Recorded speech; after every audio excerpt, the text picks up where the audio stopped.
Rohan, we are waiting. We are live, sir. Please.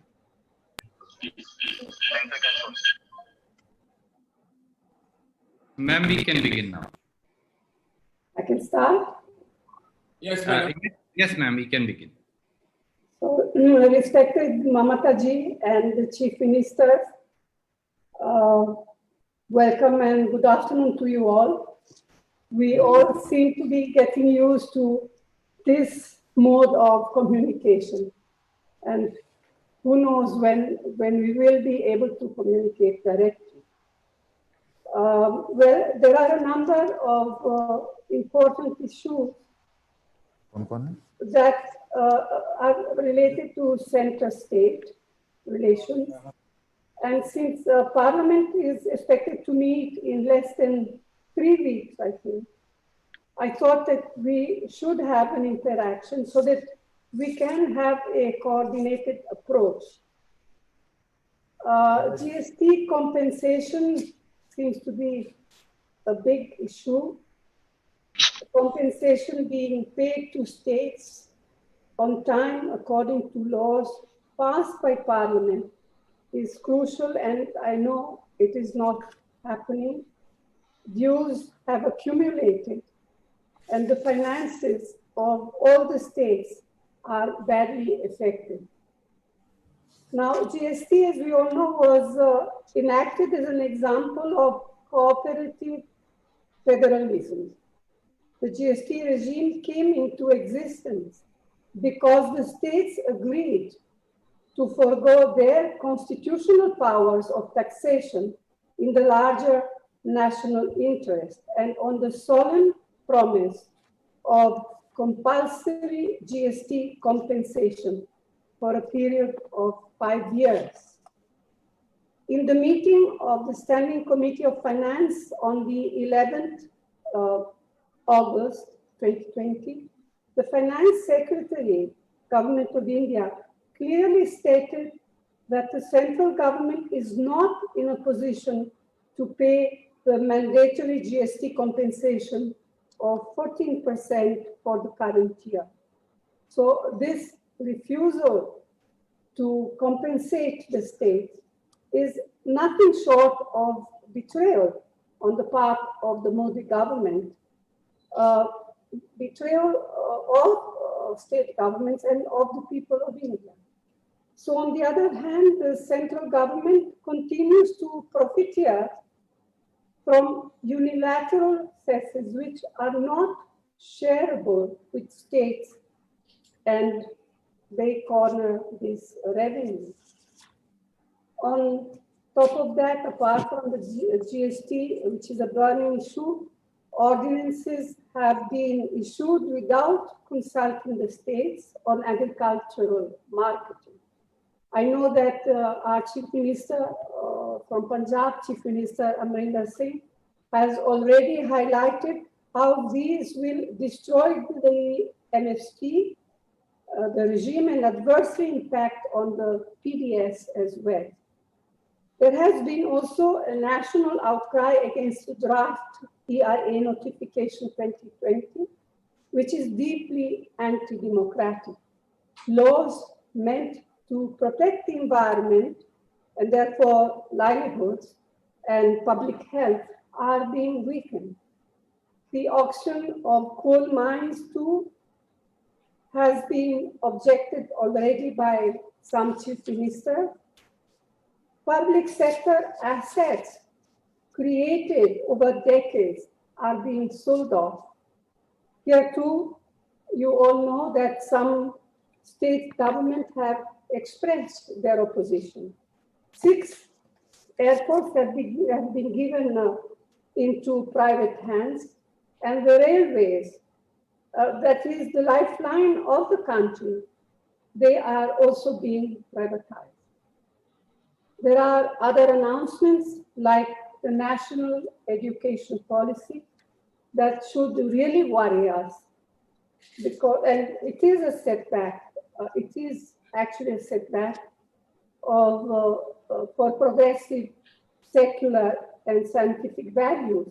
And it actually displays It reveals the insensitivity of what the states have been saying.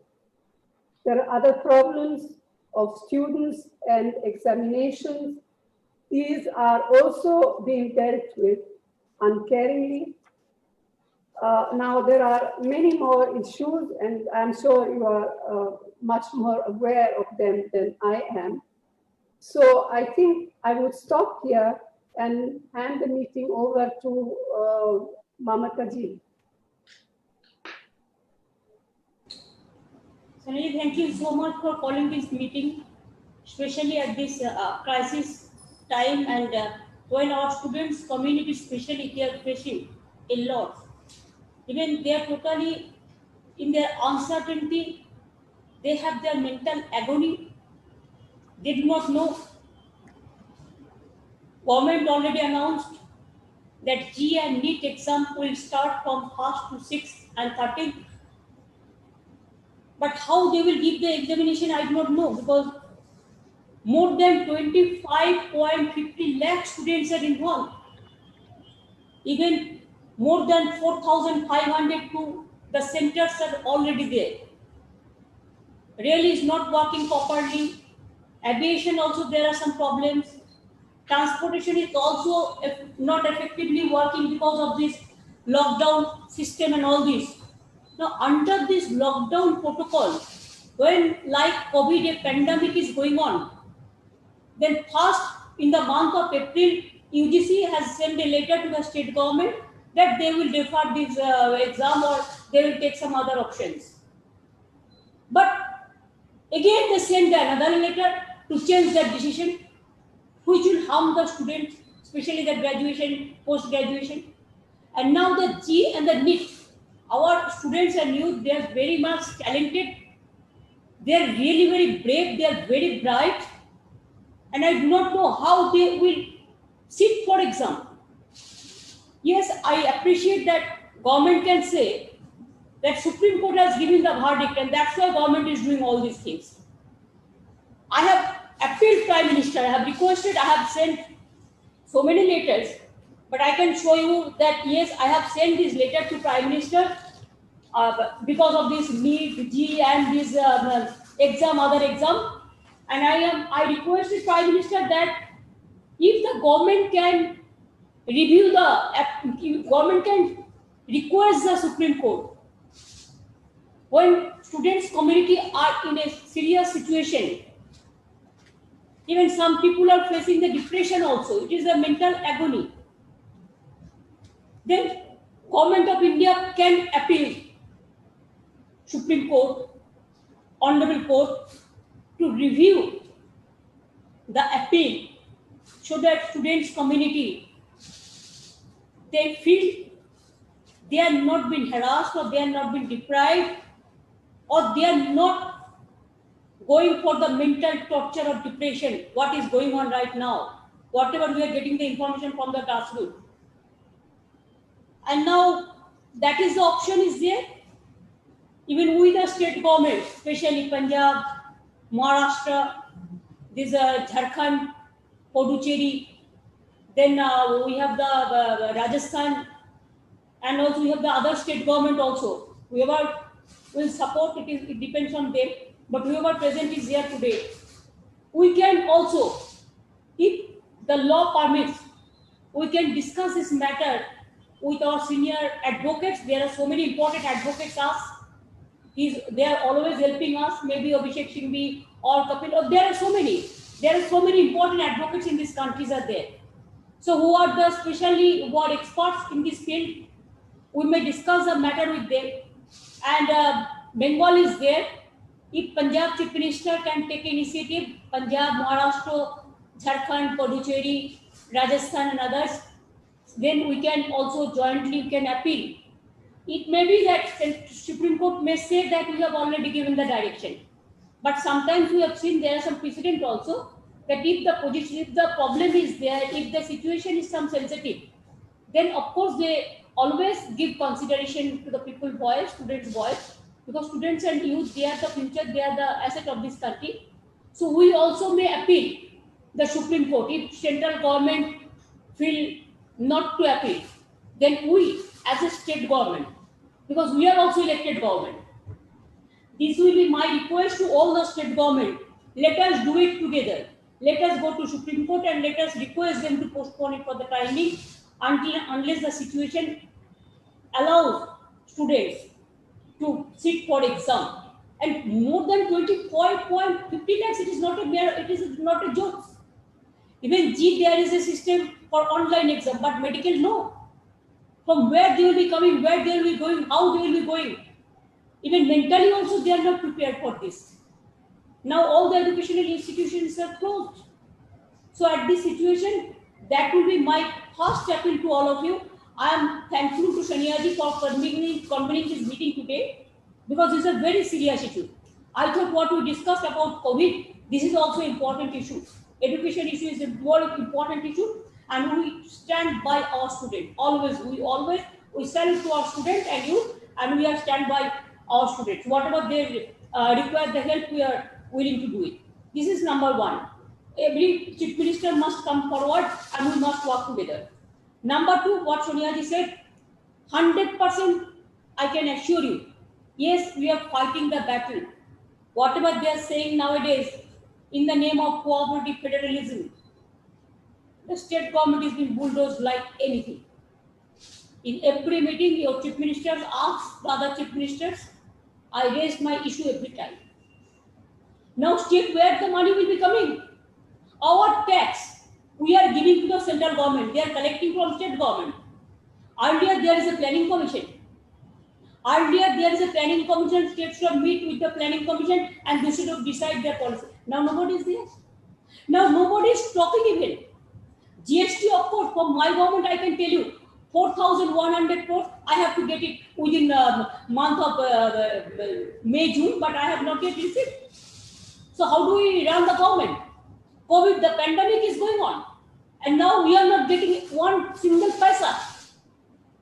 From how we will go for expenditure.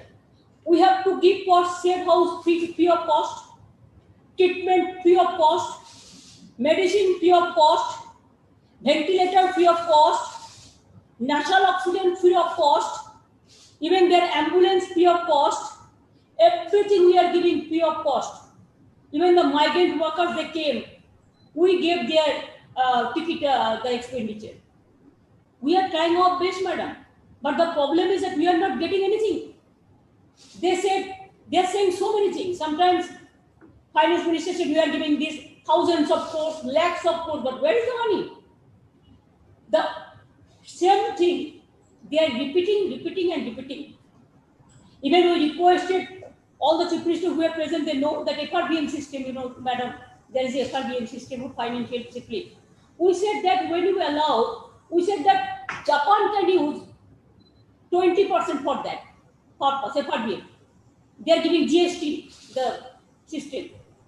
Now America also spending 10% GST for COVID. Now UK is also spending 20% GST for COVID. Now India, it is, I do not know, 1 or 2%. Even we said that, okay, if you give 5% also, 2 to 5%, then allow us without condition. Now they have given condition. I have to go to market for, in the name of so-called reforms. I have to, increase the taxes of the people. I have to increase the municipality tax. I have to increase this and this and this, and whatever they will say, they will impose the tax to us, and then only we will get that money. Otherwise, no. So where the money will come? Will it come from the sky? I'm telling you that we are trying our best.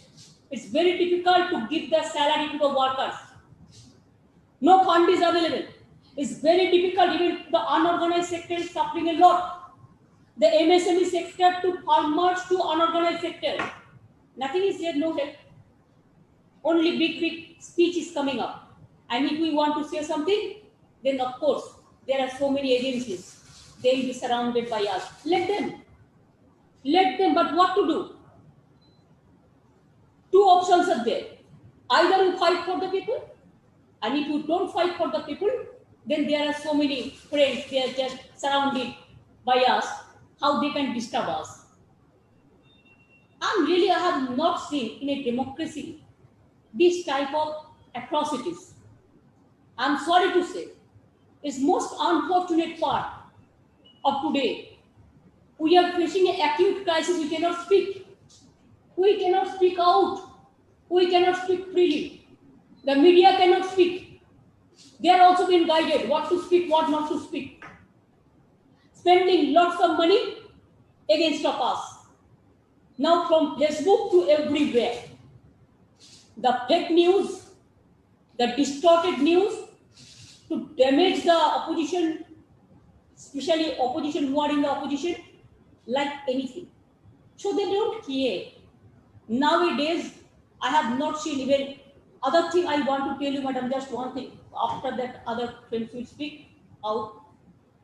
I have seen after Rajiv's death, when I was a youth minister, that time I started one Rajiv Khel Ratna Award. But Rajiv's name, there was no scheme like this. The other scheme, never they have done it. Even other prime minister also I have seen. Only Indiraji's time I have seen Indira Awas Yojana. Mahatma Gandhiji's name, this Narega. And now every scheme, the condition is state government will give half funds, central government give half funds. But name of the scheme, they will decide and they will impose. We have to share all the data today so that they will send letter to every individual. State government is not doing anything. State government is doing faltu work. Nothing is there. Only BJP is working. Nobody is working. This is going on. Horror is going on. So I think it is good that we are sitting here. But today we have to decide regarding our funding, whatever we decide, and our state government, we want our funds to come out.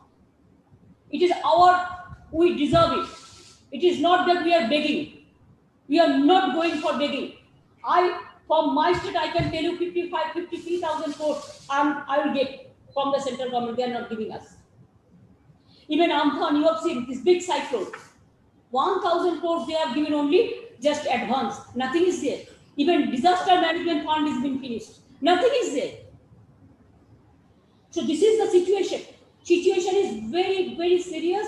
We have to work very hard and we have to take risk also. If they want to arrest us, let them arrest. I don't mind for that. But we have to speak for the people. That's why we have decided for students matter also, madam. If with the state government, I have requested Prime Minister to appeal the Supreme Court. It is yes, government can do it through their Attorney General or their Solicitor General.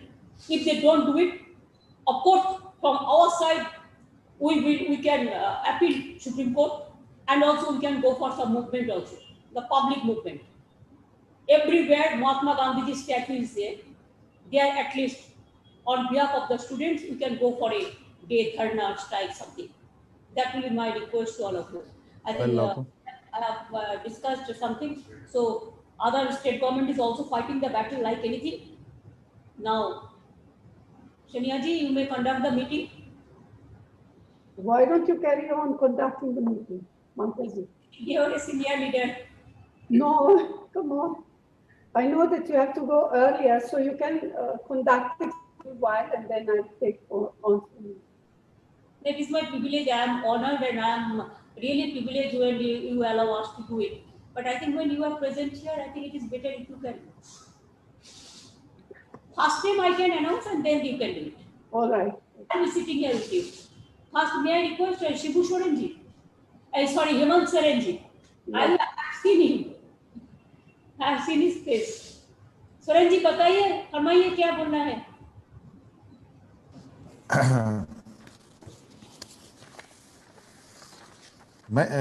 मैं बोलूं? आप बोलिए. आपका पिताजी ठीक है ना?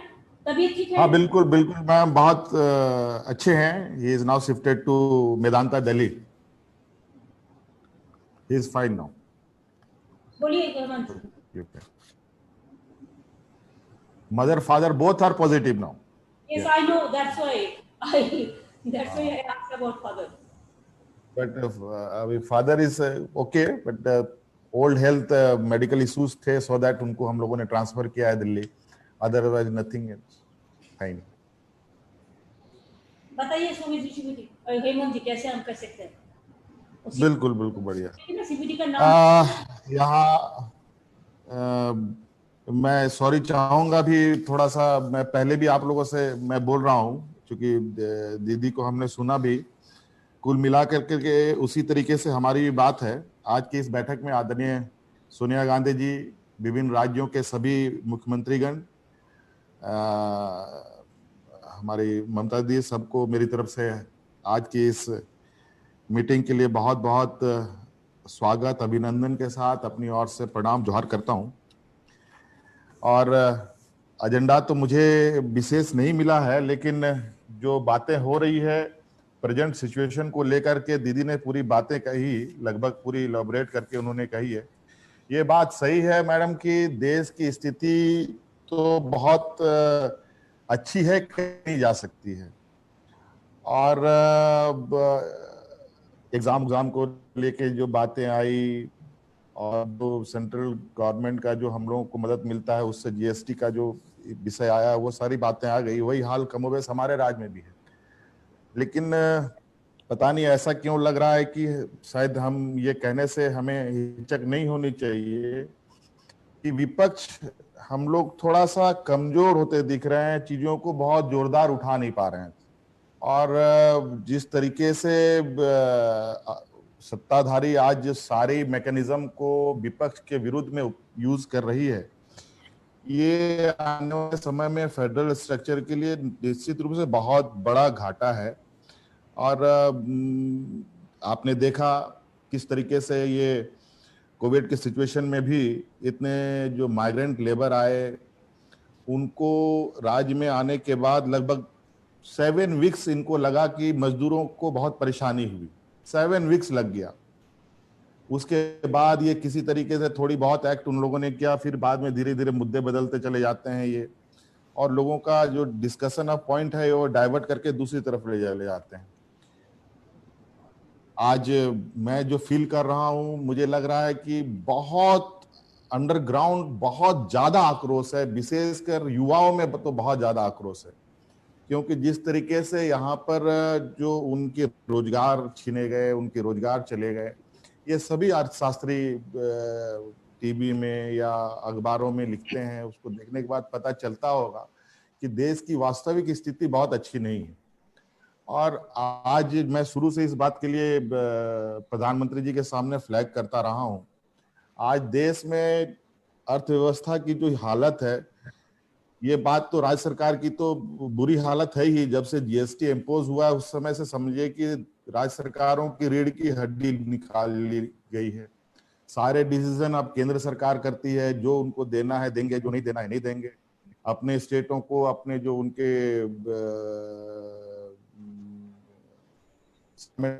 Associate जो स्टेट्स हैं उनको पॉजिटिव वे में देखते हैं। जो हम अपोजिशन में हैं वो कहीं ना कहीं इसमें पार्शियलिटी तो बिल्कुल क्लियर दिखता है। इसलिए मैंने कहा है कि ये जीएसटी जिस तरीके से केंद्र सरकार आज सारा बर्डन अपने ऊपर ले रखी है, क्यों नहीं राज्य सरकार को भी कुछ बर्डन मिले रिसोर्स जनरेट करने के लिए। आज जिस तरीके से रिसोर्स जनरेट करने के लिए जितने भी बेनिफिट कंपनीज हैं, उन सभी बेनिफिट कंपनी को ये देने पे लगे हुए हैं। और अभी सारी चीजों को ये कंपनसेट करने के लिए जिस तरीके से लगातार पेट्रोल डीजल में दाम बढ़ रहा है, इससे महंगाई तो घटेगी नहीं, महंगाई तो बढ़नी तय है। और ये कब तक कंपनसेट करके गरीबों के ऊपर, मजदूरों के ऊपर, आम जनों के ऊपर ये बोझ डालेंगे, ये समझ से परे है। जब इंटरनेशनल मार्केट में क्रूड ऑयल की कीमत इतनी बुरी तरीके से गिरी हुई है, तो आज हम देश के लोगों को इतने महंगे पेट्रोल डीजल क्यों दे रहे हैं?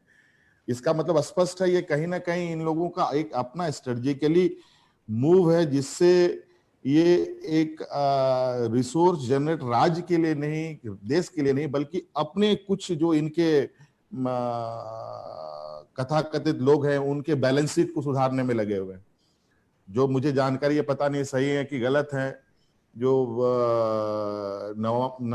नमामि गंगे का जो सफाई अभियान चला, 6-7 हजार करोड़ का जो डिसिल्टिंग हुआ, उसमें तो अदानी ग्रुप्स ने ही किया।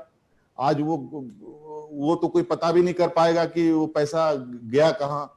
अब उसकी कोई जांच भी नहीं हो सकती है। इस तरीके से आज जो भी देश के अंदर लोग अगर थोड़ी बहुत कुछ एक्टिविटीज कर रहे हैं वो तो मनरेगा में कर रहे हैं। हमारे राज्य में तो मनरेगा को हमने बहुत जबरदस्त एक्सप्लोर कर रखा है, लेकिन उसके अंदर भी जो कुछ जो फॉर्मूलाज हैं उसमें थोड़ी सी लिबर्टी होने से और आसानी से हम लोग और तेजी से लोगों को जोड़ सकते थे। लेकिन जो पेमेंट वेमेंट का शेड्यूल है, जॉब जो उसमें सेलेक्ट करने का इशू है, वो सब राज्य सरकारों को कम से कम फ्री हैंड देना चाहिए कि आप लोग इस तरीके से काम कीजिए, कुछ एक बना करके और हम लोग उस तरीके से सेलेक्ट कर पाए। और इस तरीके से तो कई चीजें हैं जो बोलने के लिए है भारत, जबकि सेंट्रल गवर्नमेंट ने खुद इस बात को कहा है कि हमारी कमिटमेंट है जीएसटी लगने के बाद हम आपको सर्टेन पीरियड तक कंपनसेशन देने की। और अभी मुझे लगता है अब चूंकि ये कोविड कोरोना का जो संक्रमण आया, इससे तो हम लोग को लगता है जो कंपनसेशन पीरियड था, ये पीरियड को भी बढ़ाना चाहिए, कंपनसेशन भी बढ़ना चाहिए और पीरियड्स को भी बढ़ाना चाहिए, क्योंकि हमारे पास तो ऐसे ही रिसोर्स नहीं है। अभी तो बहुत मुश्किल से हमारे जितने भी कोल ब्लॉक्स हैं, आयरन ब्लॉक्स हैं, सबको बेचने पर ये लगे हुए थे, ऑप्शन करने पे लगे हुए थे। ये तो मैं सुप्रीम कोर्ट में जाकर के इन चीजों को मैंने रोका है।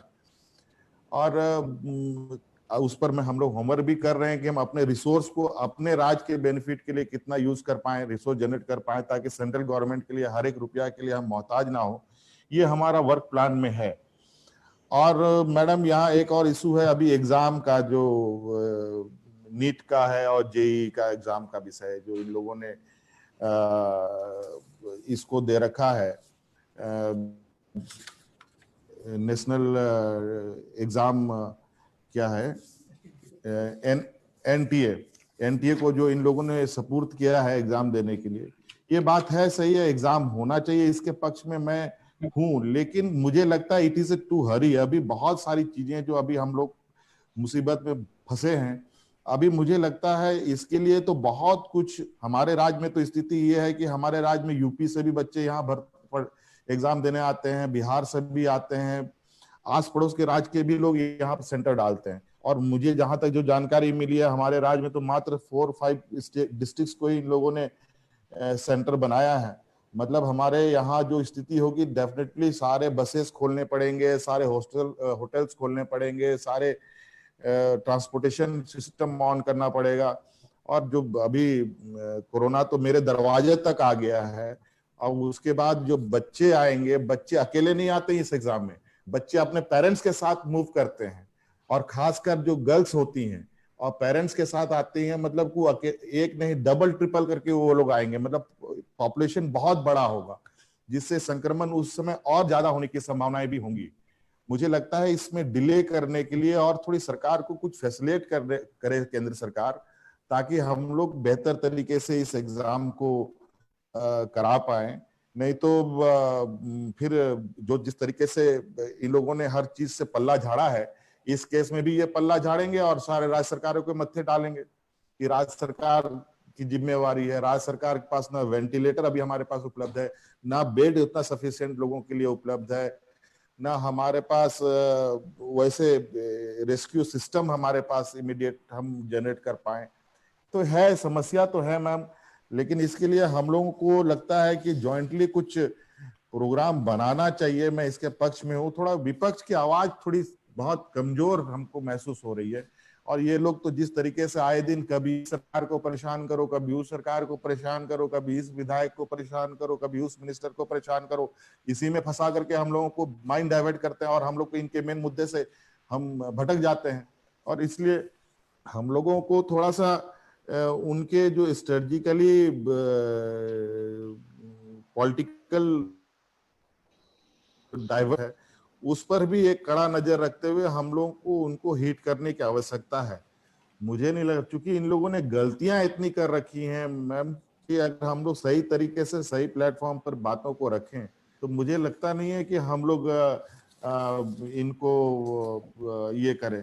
अब जैसे इन लोग सब आत्मनिर्भर भारत के नाम पर जितने भी जो प्रॉफिट कंपनीज हैं, सबका प्राइवेटाइजेशन करने पे लगे हैं, खासकर रेलवे पर। रेलवे तो हुआ, रेलवे करने की वजह से कितने लोग अनएम्प्लॉय होने की स्थिति पर आए, हो गए, और कितने लोग डायरेक्ट इनडायरेक्ट वे में बेरोजगार हुए, वो तो आप सब लोगों को मालूम है। अभी भेल, गेल, एनटीपीसी, सेल, इन सब को बेचने की इनकी तैयारी चल रही है। कैसे चलेगा? आखिर हम लोग किस और देश को ले जाना चाहते हैं? और वैसे भी अर्थव्यवस्था पे खड़ा होने के नाम पर तो कहीं मुझे दूर दूर तक तो दिखाई नहीं दे रहा है। इतने सरकार पैसे रिजर्व बैंक से निकालती है, आम लोगों को तो मिल नहीं रही, ना फैक्ट्री चल रही है, ना छोटे चल रहे हैं, ना मिडिल क्लास इंडस्ट्रीज चल रही हैं, लेकिन सेंसेक्स में इन्फ्लुएंस जरूर दिखता है। और ये कौन सा इकोनॉमिक है, ये मुझे समझ में आता है। कोई इंडस्ट्री चल नहीं रहा, रोजगार हो नहीं रहा, आखिर सेंसेक्स बढ़ कैसे रहा है? ये कहाँ का फॉर्मूला है? ये कौन अर्थशास्त्री बताता है ये? और जितने भी आज देश की स्थिति को बताने वाली संस्थाएं हैं, चाहे वो क्राइम रिपोर्ट हो, चाहे डेवलपमेंट ये हो, वो सारी संस्थाएं आज बंद हो गई हैं। कोई भी रिपोर्ट पेश नहीं हो रही है। किसी भी देश की स्थिति के बारे में पता ही नहीं चलता है कि कैसे हम लोग चीजों को आगे दिशा दे पाएंगे लोगों को।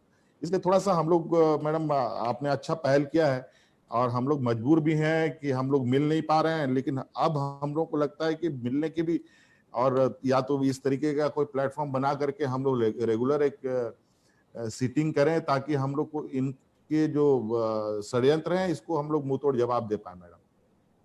इसलिए, और इन्वायरमेंट ये का भी एक इशू इन लोगों ने अभी जो नया ये किया है, मैं थोड़ा सा इसको मैं आपको फ्लैग करना चाहता हूं।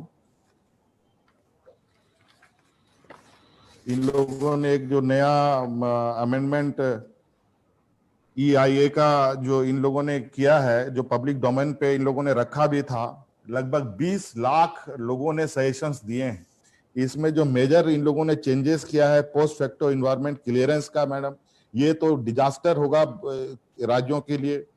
आर्बिट्रेरी एक्सपेंशन जो मेजर प्रोजेक्ट्स हैं इनके जो हैं, और इंस्पेक्शन ऑफ पब्लिक, जो पब्लिक हियरिंग को इन लोगों ने खत्म कर दिया है। ये पूरी तरीके से मैडम हमारे लिए तो हमारे जैसे माइनिंग स्टेट्स के लिए तो बहुत बुरा है, और इनकी तो हमारी गिद्ध नजर पड़ी हुई है हमारे स्टेट में। मैं तो अपोज कर रहा हूँ, लेट अस सी, देखते हैं कब तक हम कर पाएंगे। लेकिन कहीं ना कहीं ये लोग कभी कभी डराने धमकाने का भी काम करते हैं। खैर, उससे कोई फर्क नहीं पड़ेगा, लेकिन हमें इन सब चीजों पर भी जो है बात रखनी चाहिए।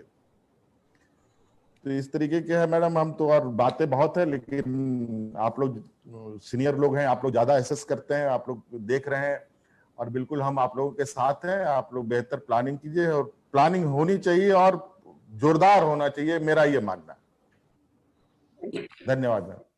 Mamta ji, Yes, madam, yes. I'm told that Uddhav Thackeray ji has to go Yes, yes. fairly soon, so perhaps he should speak and then the others. आप बोल दीजिए ना उद्धव जी। दीदी इजाजत है? आप बहुत बढ़िया फाइट कर रहे हैं। मैं तो करूंगा, लड़ने वाले बाप का लड़ने वाला बेटा हूं मैं। उद्धव भैया नमस्कार। नमस्कार नमस्कार हेमंत जी। सोनिया जी, पहले तो मैं आपका अभिनंदन करना चाहता हूँ, फिर से आपने पार्टी की कमान संभाली है, और बहुत सारी शुभकामनाएं देता हूँ आपको। आज का जो विषय है, मैं नहीं मानता कि जितने सारे हमारे साथी मुख्यमंत्री जी हैं, किसी का भी मत इससे अलग होगा। सब सारे एक ही स्थिति से गुजर रहे हैं, और लड़ाई तो चल रही है। हेमंत जी, पहले जैसे आपने जो बात कही, हमें तय करना चाहिए, अभी एक बात तय करना चाहिए, डरना है कि लड़ना है। बिल्कुल बिल्कुल।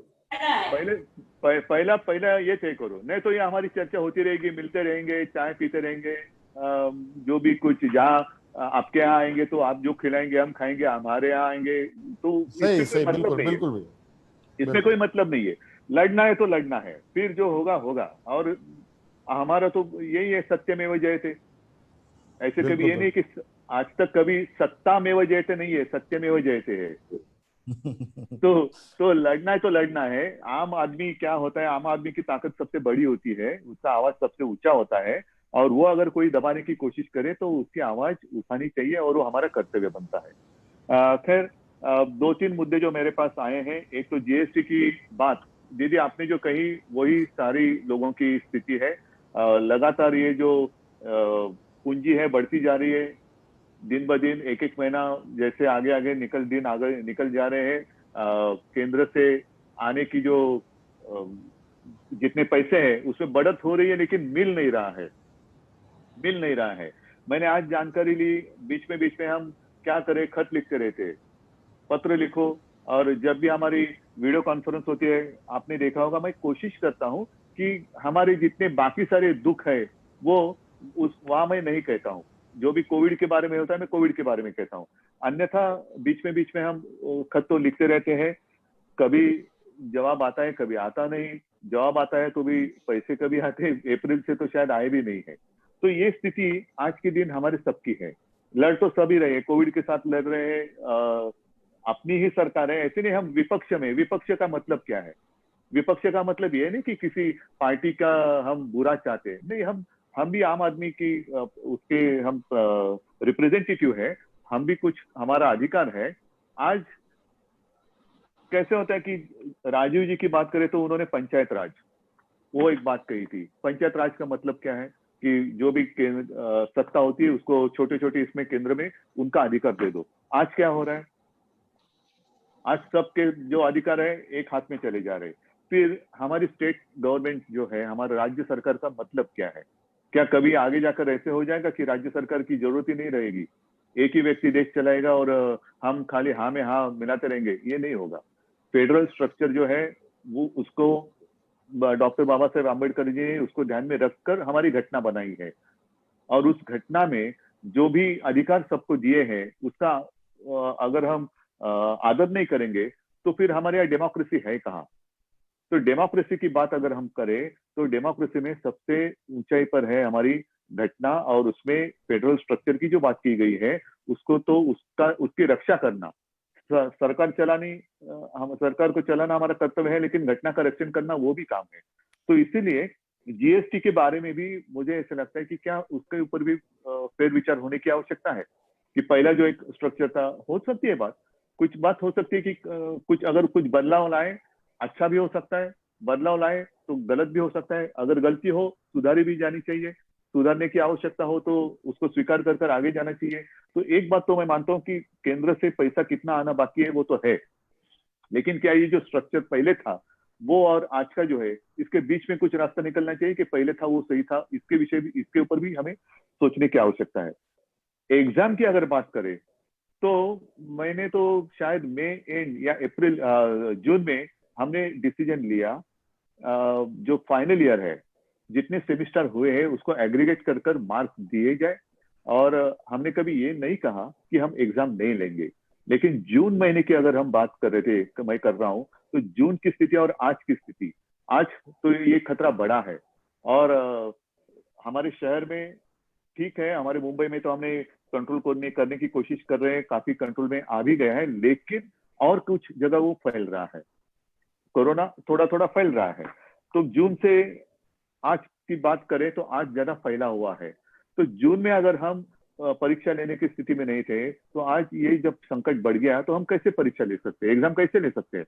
और इसीलिए हमने स्टेट गवर्नमेंट ने डिसीजन लिया कि जितने सेमिस्टर हुए उसको एग्रीगेट कर मार्क्स दिए जाए। बच्चों का जो भविष्य है उसके साथ खिलवाड़ नहीं होनी चाहिए और रुकावट भी नहीं होनी चाहिए, इसलिए हम उनको पास कर देंगे, और बाद में जब भी संभव हो हम एग्जाम जरूर लेंगे। और अगर किसी बच्चे की ऐसी धारणा होगी कि अरे नहीं एग्जाम होता तो मैं ज्यादा अच्छा परफॉर्मेंस कर सकता था, तो वो उसकी मर्जी, वो उस एग्जाम वो दे सकता है। फिर एग्रीगेट किए हुए मार्क्स और एग्जाम में मिले हुए मार्क्स चुनना उसका काम है। तो मैंने पहले कभी ये नहीं कहा कि हम एग्जाम नहीं लेंगे, लेकिन आज के दिन ये स्थिति नहीं है। और जैसे कहीं बाहर के देशों की ओर हम देखें, मैंने बीच में खबर पढ़ी थी यूएस में उन्होंने स्कूल खोल दी और ऑलमोस्ट 97,000 बच्चे, 1 लाख के आसपास वो संक्रमित हो गए। क्या करेंगे ऐसे अगर स्थिति हमारे यहाँ आ गई तो? हमने उद्योग तो मई महीने में ही शुरू कर दिए। आज भी हमारे यहाँ जो इलाका है, जो सबसे डेंस पॉपुलेटेड एरिया है, मुंबई से लेकर पुणे तक, वहां हमने लॉकडाउन है, जरूर है, लेकिन आहिस्ते आहिस्ते हम इसको खोलते जा रहे हैं। Mission begin again. Mission begin again. तो आहिस्ते आहिस्ते खुलने के वक्त शायद कुछ लोगों को ऐसे लगता होगा कि हम काफी स्लो जा रहे हैं। स्लो ठीक है, वो टॉर्टोइज और वो खरगोश, उसकी तो कहानी सबको पता है। जल्दबाजी कर कर कुछ फायदा नहीं होता है। आहिस्ते कदम जाएं लेकिन ठीक से डालें, तो जो कदम हम आगे बढ़ाएंगे उसको वापस लेने की आपत्ति हम पर नहीं आनी चाहिए। ये सोच समझकर हम आगे जा रहे हैं। तो सारी चीजें हम खोलते जा रहे हैं, ऐसे ऐसे हम खोलते जा रहे हैं। स्कूल, मैंने स्कूल के बारे में भी यही कहा कि स्कूल शुरू कब होंगे? स्कूल नहीं करेंगे लेकिन एजुकेशन शुरू करेंगे, वो चाहे ऑनलाइन हो या कुछ भी हो, ई लर्निंग हो। तो इस विषय पर भी हम काम कर रहे हैं। जो बात मुझे दिखाई दे रही है एनवायरमेंट की, एक जो बात रहेगी वो भी मैं बता देता हूँ। हमने तो एक लेटर दे दिया है जावड़ेकर जी को। वैसे तो आदित्य ने 2-4 दिन पहले ही प्रधानमंत्री जी को लेटर दिया है एजुकेशन के बारे में, और उसमें आदित्य ने लिखा है कि ये जो एजुकेशन एकेडमिक ईयर है, जैसे फाइनेंशियल ईयर वो आगे बढ़ा है, तो एकेडमिक ईयर भी क्या हम जनवरी से शुरू कर सकते हैं? क्योंकि आज तक देश की अगर बात करें तो हर राज्य की स्थिति अलग अलग है। कुछ राज्य नसीब वाले हैं और वो नसीब वाले ही रहे कि जहाँ उनके यहाँ इसका ये संक्रमण कम हुआ होगा, अच्छी बात है। लेकिन आज के दिन हमारे यहाँ तो वैसे नहीं है। हमारे यहाँ बहुत ही केयरफुली हमें आगे जाने की आवश्यकता है, और इसीलिए आदित्य ने कहा कि एकेडमिक ईयर हम आगे करें क्या, जनवरी से शुरू करें क्या। तो वैसे ही एनवायरमेंट की बात करें, हम क्या करते हैं? विकास चाहिए, हाँ चाहिए ना विकास। हम तो सरकार इसलिए सरकार में आए कि विकास के लिए आए हैं। कुछ लॉकडाउन, परमानेंट लॉकडाउन करने के लिए हम नहीं आए हैं, हम तो विकास के लिए आए हैं। और आप सभी को याद होगा, लगभग हमारा सेशन तो उसी दरमियान चलता रहता है। मार्च महीने में हमारा महाराष्ट्र का सेशन चल रहा था, बजट हमने पेश किया और 2-4 दिन में हमें सेशन समाप्त करना पड़ा, क्योंकि हमारे यहाँ कोरोना शुरू हो गया। तब से घर में बैठे, वर्क फ्रॉम होम, और ऐसी बात मुलाकातें होती रही। तो विकास के लिए हम तो सरकार में आए हैं, लेकिन विकास का मतलब ये नहीं कि जहां चाहे हम हमारी मर्जी कुछ भी करें, जंगल है तोड़ दो और वहां से कुछ भी करो, नहीं। और इसीलिए खास कर हमारे विदर्भ से एक जाने वाला रेलवे का एक रूट है अकोला खांडवा, वो मध्य प्रदेश से जाता है। वो जाता है बीच हमारे जंगल से, मेलघाट, जो टाइगर का घना जंगल है। तो हमने उनको ये कहा है कि अल्टरनेट कुछ करें, कि हम बीच जंगल से ये रास्ता जा रहे हैं तो हम घुमा कर लेके जाएं, तो ज्यादा बस्ती, ज्यादा लोगों को इस्तेमाल होगा। तो कुछ ना कुछ सोच समझ कर करना चाहिए। आसान उत्तर हम जरूर निकाल सकते हैं, लेकिन आगे जाकर हमें आपत्ति आ सकती है। तो ये सारी बातें हमारी होती रहती है। लेकिन दीदी आपने जो बात कही कि हमें मिलते रहना चाहिए। जब भी कोई आपत्ति आती है तो हम भागम भाग करके इकट्ठा आते। क्यों आपत्ति की जरूरत है क्या हमें इकट्ठा आने के लिए? आपत्ति के बिना भी हमें मिलते रहना चाहिए। अगर हम हमेशा साथ रहेंगे तो आपत्ति की क्या हिम्मत है हमारे सामने आने की?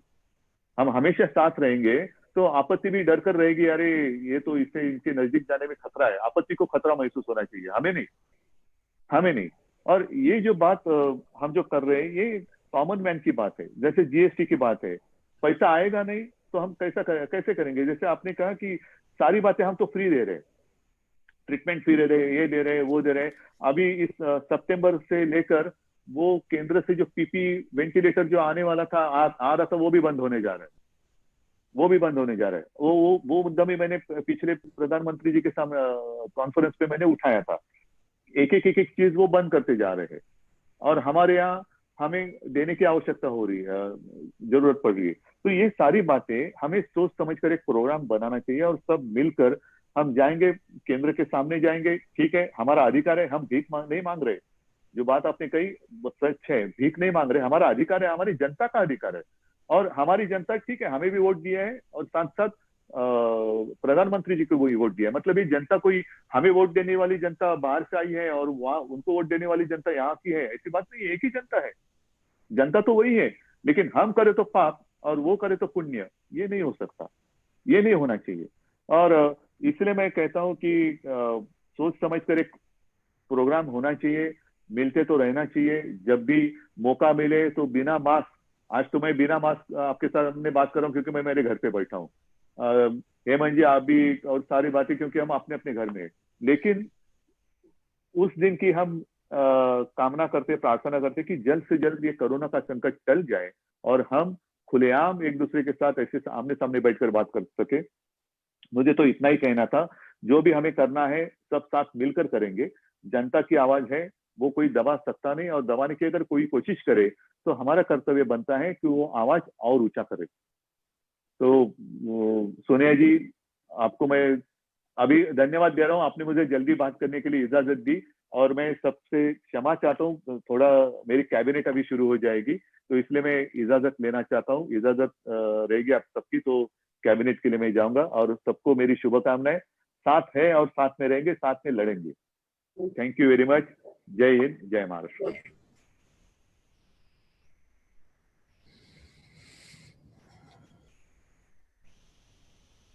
सुनिए जी, ये बात तो ठीक कहा है कि हम लोग ने प्रोग्राम हमको लेना जरूरी है कि किसी को भी स्टेट में कोई प्रॉब्लम होता है, दिक्कत होता है, कोई भी पॉलिटिकल पार्टी को, एक क्या करते हैं पूरा चीज को डाइवर्ट करके सबको अलग अलग करके रख देते हैं।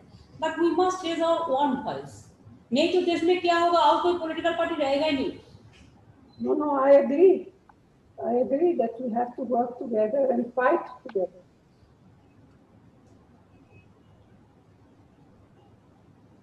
अभी तो आपका पार्टी क्यों? No, it should be Amarinder ji.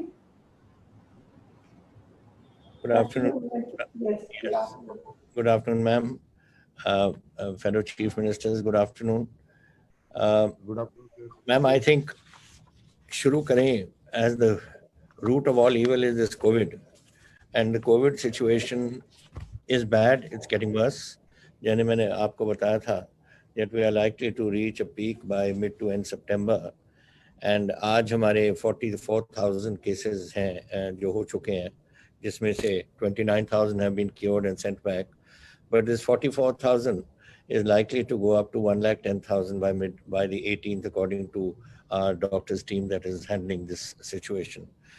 I'm worried more about this case of deaths. We have had 1,178 deaths, 49 yesterday. And the possibility is that the predictions are that up to 3,000 we will go by this mid-September. Now, in a scenario like that, when we are going to peak, what my colleagues from Bihar and Jharkhand and Maharashtra and Bengal have said, we are in the same scenario.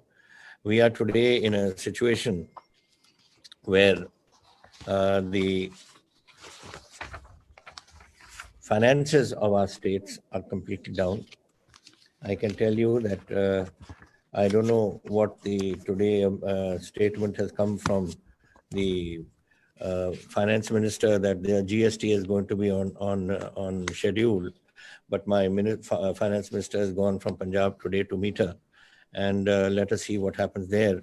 But what information we have received just now is that they have taken the opinion of the Attorney General, who says that according to sources, the Attorney General has opined that there is no obligation on the central government to pay the GST compensation shortfall to the states.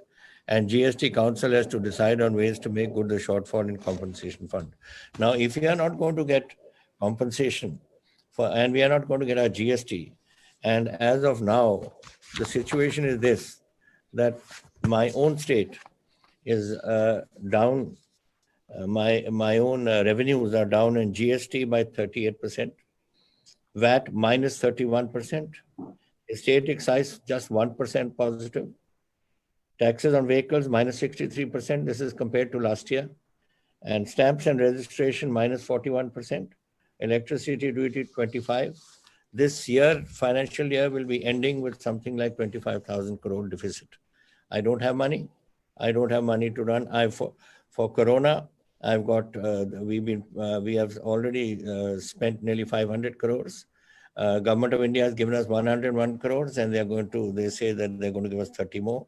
And this thing is it's growing from our cities. Now it's going into the villages, and we are going to be into a serious financial crisis. How do we handle this, man? This is one thing which I have to say. And I agree with what Mamta ji says.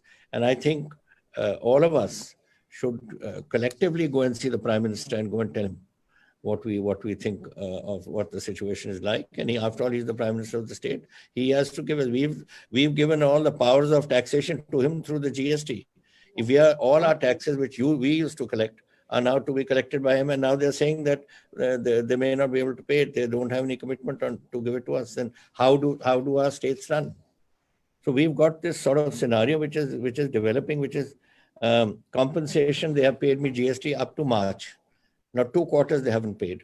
So we've received 6,900 up to March, and in these last 2 quarters we are due 7,000 crores. That's not paid, and I don't know when they're going to pay it according to their commitments, which they're making.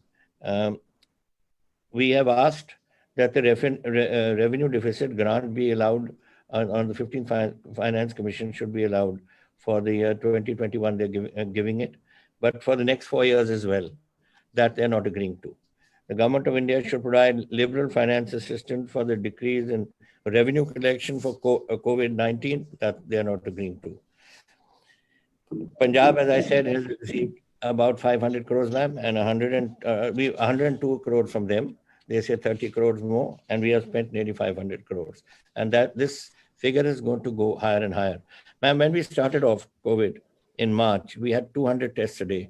Now we are 25,000 tests a day, and by the end of this month, we'll be going to 30,000 tests a day. Now, every time, of course, that takes the figures up. But what does it mean? It means that Corona is there, and it's only showing up in the tests. And once we go to 30, it's going to go further up. But now things are bad. I've got in the primary and secondary sectors, we are under control. In the tertiary sectors, we are not under control. We have to now somehow put a block on all this that is happening and this growth that is taking place. So what I have had to do is I have to clamp down in certain areas to keep this under control. I even have today, there are people which are 499 are today under oxygen handling in the being administered oxygen in the hospitals, and 55 are on ventilators. 10 were yesterday added to this, and 85 yesterday were added to oxygen. So you see the figures, how they're growing. Every day I see these figures, and it sort of are figures that are unacceptable to me, at least. And I want to do what we can to do this, but it has to be a combined effort, and on the part of the government of India to give us this resource, because resources states can't manage. Look at Maharashtra, what a big state it is. Look at Bengal, what a big state it is, and the chief ministers are giving their views. And we are a tiny little state. We are 2% of the country. We're a small little state. And we have all these problems. And these problems are continuing because, ma'am, I'm getting people coming in from overseas. I'm getting people coming in from other states which are infected. I'm getting nearly 8,000 vehicles which are moving into Punjab every day. And my figures are going up and up and up because of this. Spread is taking place. And I don't think the government of India seems to be at least interested in the least in what we are doing or I've written to the Prime Minister, I've written to the Home Minister, I've written to everyone who matters, and that is it. We have never had a reply on this issue. That's the financial situation. Our finance minister is constantly in touch with Mrs. Sitaraman, and there also we are not getting any commitments. So these are the things we have to do, ma'am. This is something that I think if we combine, do it. And as Mamta ji has suggested, another thing. On education. Now, education is a problem for us, ma'am. We have, in schools, what we have done is that anyone who has passed the pre-exam, for instance, we are promoting them. We are not getting them there. The reason is very simple. If in September I'm going to touch a peak, how can I get my schools to open? How can colleges function? We have written to the Prime Minister 3 times on this issue of University Grants Commission being told to hold the other college exams to delay them or to let the students be passed. We are told no. Now, I think if, as Mamta ji has suggested, all of us states take this up combined with the Supreme Court and fight it out there. And let's try and see that the Supreme Court, which has so far given a negative opinion, may on a review petition, may listen to us, because we are all concerned. We are not, I mean, we would like to have the exams. We would like the children to pass. But how can I bring the children to school when I'm one side running a crisis in the state because of this COVID? So this is something that we cannot do. We have written to the UGC. My vice chancellors have written to the UGC. The Guru Nanak Dev University vice chancellor has been in the UGC. He knows all the people there. He's been to talk to them, but they don't agree. And then of course, Supreme Court has given this. But I'm sure if we all go combined to that, this can help. We've done that for the schools, not colleges. Then the other ones that they mentioned about these professional examinations, that I think, these ones of the NEET and IT and the JEE, common law, aptitude test, etc. These can be done online. Nobody is on the professionalism. Nobody is saying that it shouldn't be online. They can be done online, and I think Government of India should agree. It's been happening in the past. It's happening now all over the world. Why can't it happen here? That's not what I'm talking about. I'm talking about our colleges and schools, our colleges exams for to BAs and MAs and whatever they are. That's at the university level. So this is basically what we are, ma'am. And thirdly, for me, which is a very important issue, I have 3,17,000 SC students in the state, ma'am. I'm the largest population of SC population in any state. We are 32%. No state has got 32% SCs other than us and we used to, the Government of India used to give us a certain grant for them post-metric scholarships. Now they've told us, and post-metric scholarships, what it cost us is about 720 crores a year, which they used to give us. Now they say that you spend up to 800 crores and anything more than that we'll give you. When we don't have anything more than that, and we only want that 720 crores to come to us. If you're not going to give me for my SC students, then how do my post students go to school and study? Now, this is something which I find is a very strange thing, that you are not even willing to contribute to the SC students of my state. I don't have money. I don't have money sometimes to even think how I'm, I have to think sometimes how I'm going to pay my salaries. How am I going to pay the various compensations or the various commitments that the state has made? And then on top of that, you're trying to thrust this also on us. I would like all my children to be educated, and that 32% is 1/3 of Punjab. How can I just leave them out? And I don't think the Government of India has any business to cut it out for the poor families and for the SCs families of the state. So this is another issue which I wanted to mention. And finally, ma'am, there's this new education policy they brought out. Now, they have not consulted us. I don't think they've consulted any of my colleagues also. They have just gone and thrust education policy on us without us knowing what they're planning, without us knowing what it's going to cost us, without us knowing whether it suits us or not.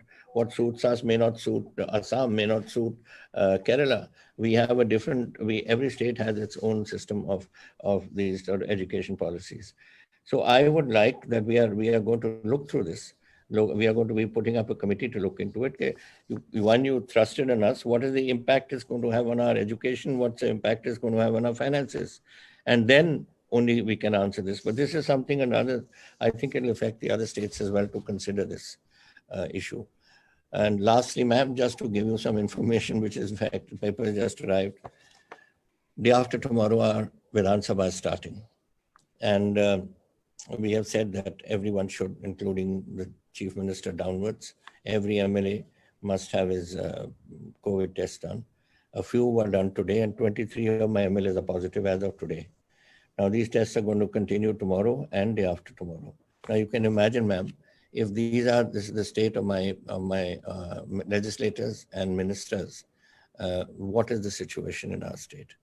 So therefore, it is my request to you that I think we should collectively meet and go and see the Prime Minister and request our colleagues from other states, not from our party, like Thackeray ji and Hemant ji and also Mamta ji, to come along with us and let us force this issue and inform him that we are not asking for anything out of the moon or out of the blue. We are asking for something which we think every state must get, their states too and our states too. And so that we can at least move forward and try and get over this crisis which is has engulfed us all. Thank you, ma'am. Thank you. Amarinder ji, just 1 minute, madam Sonia ji.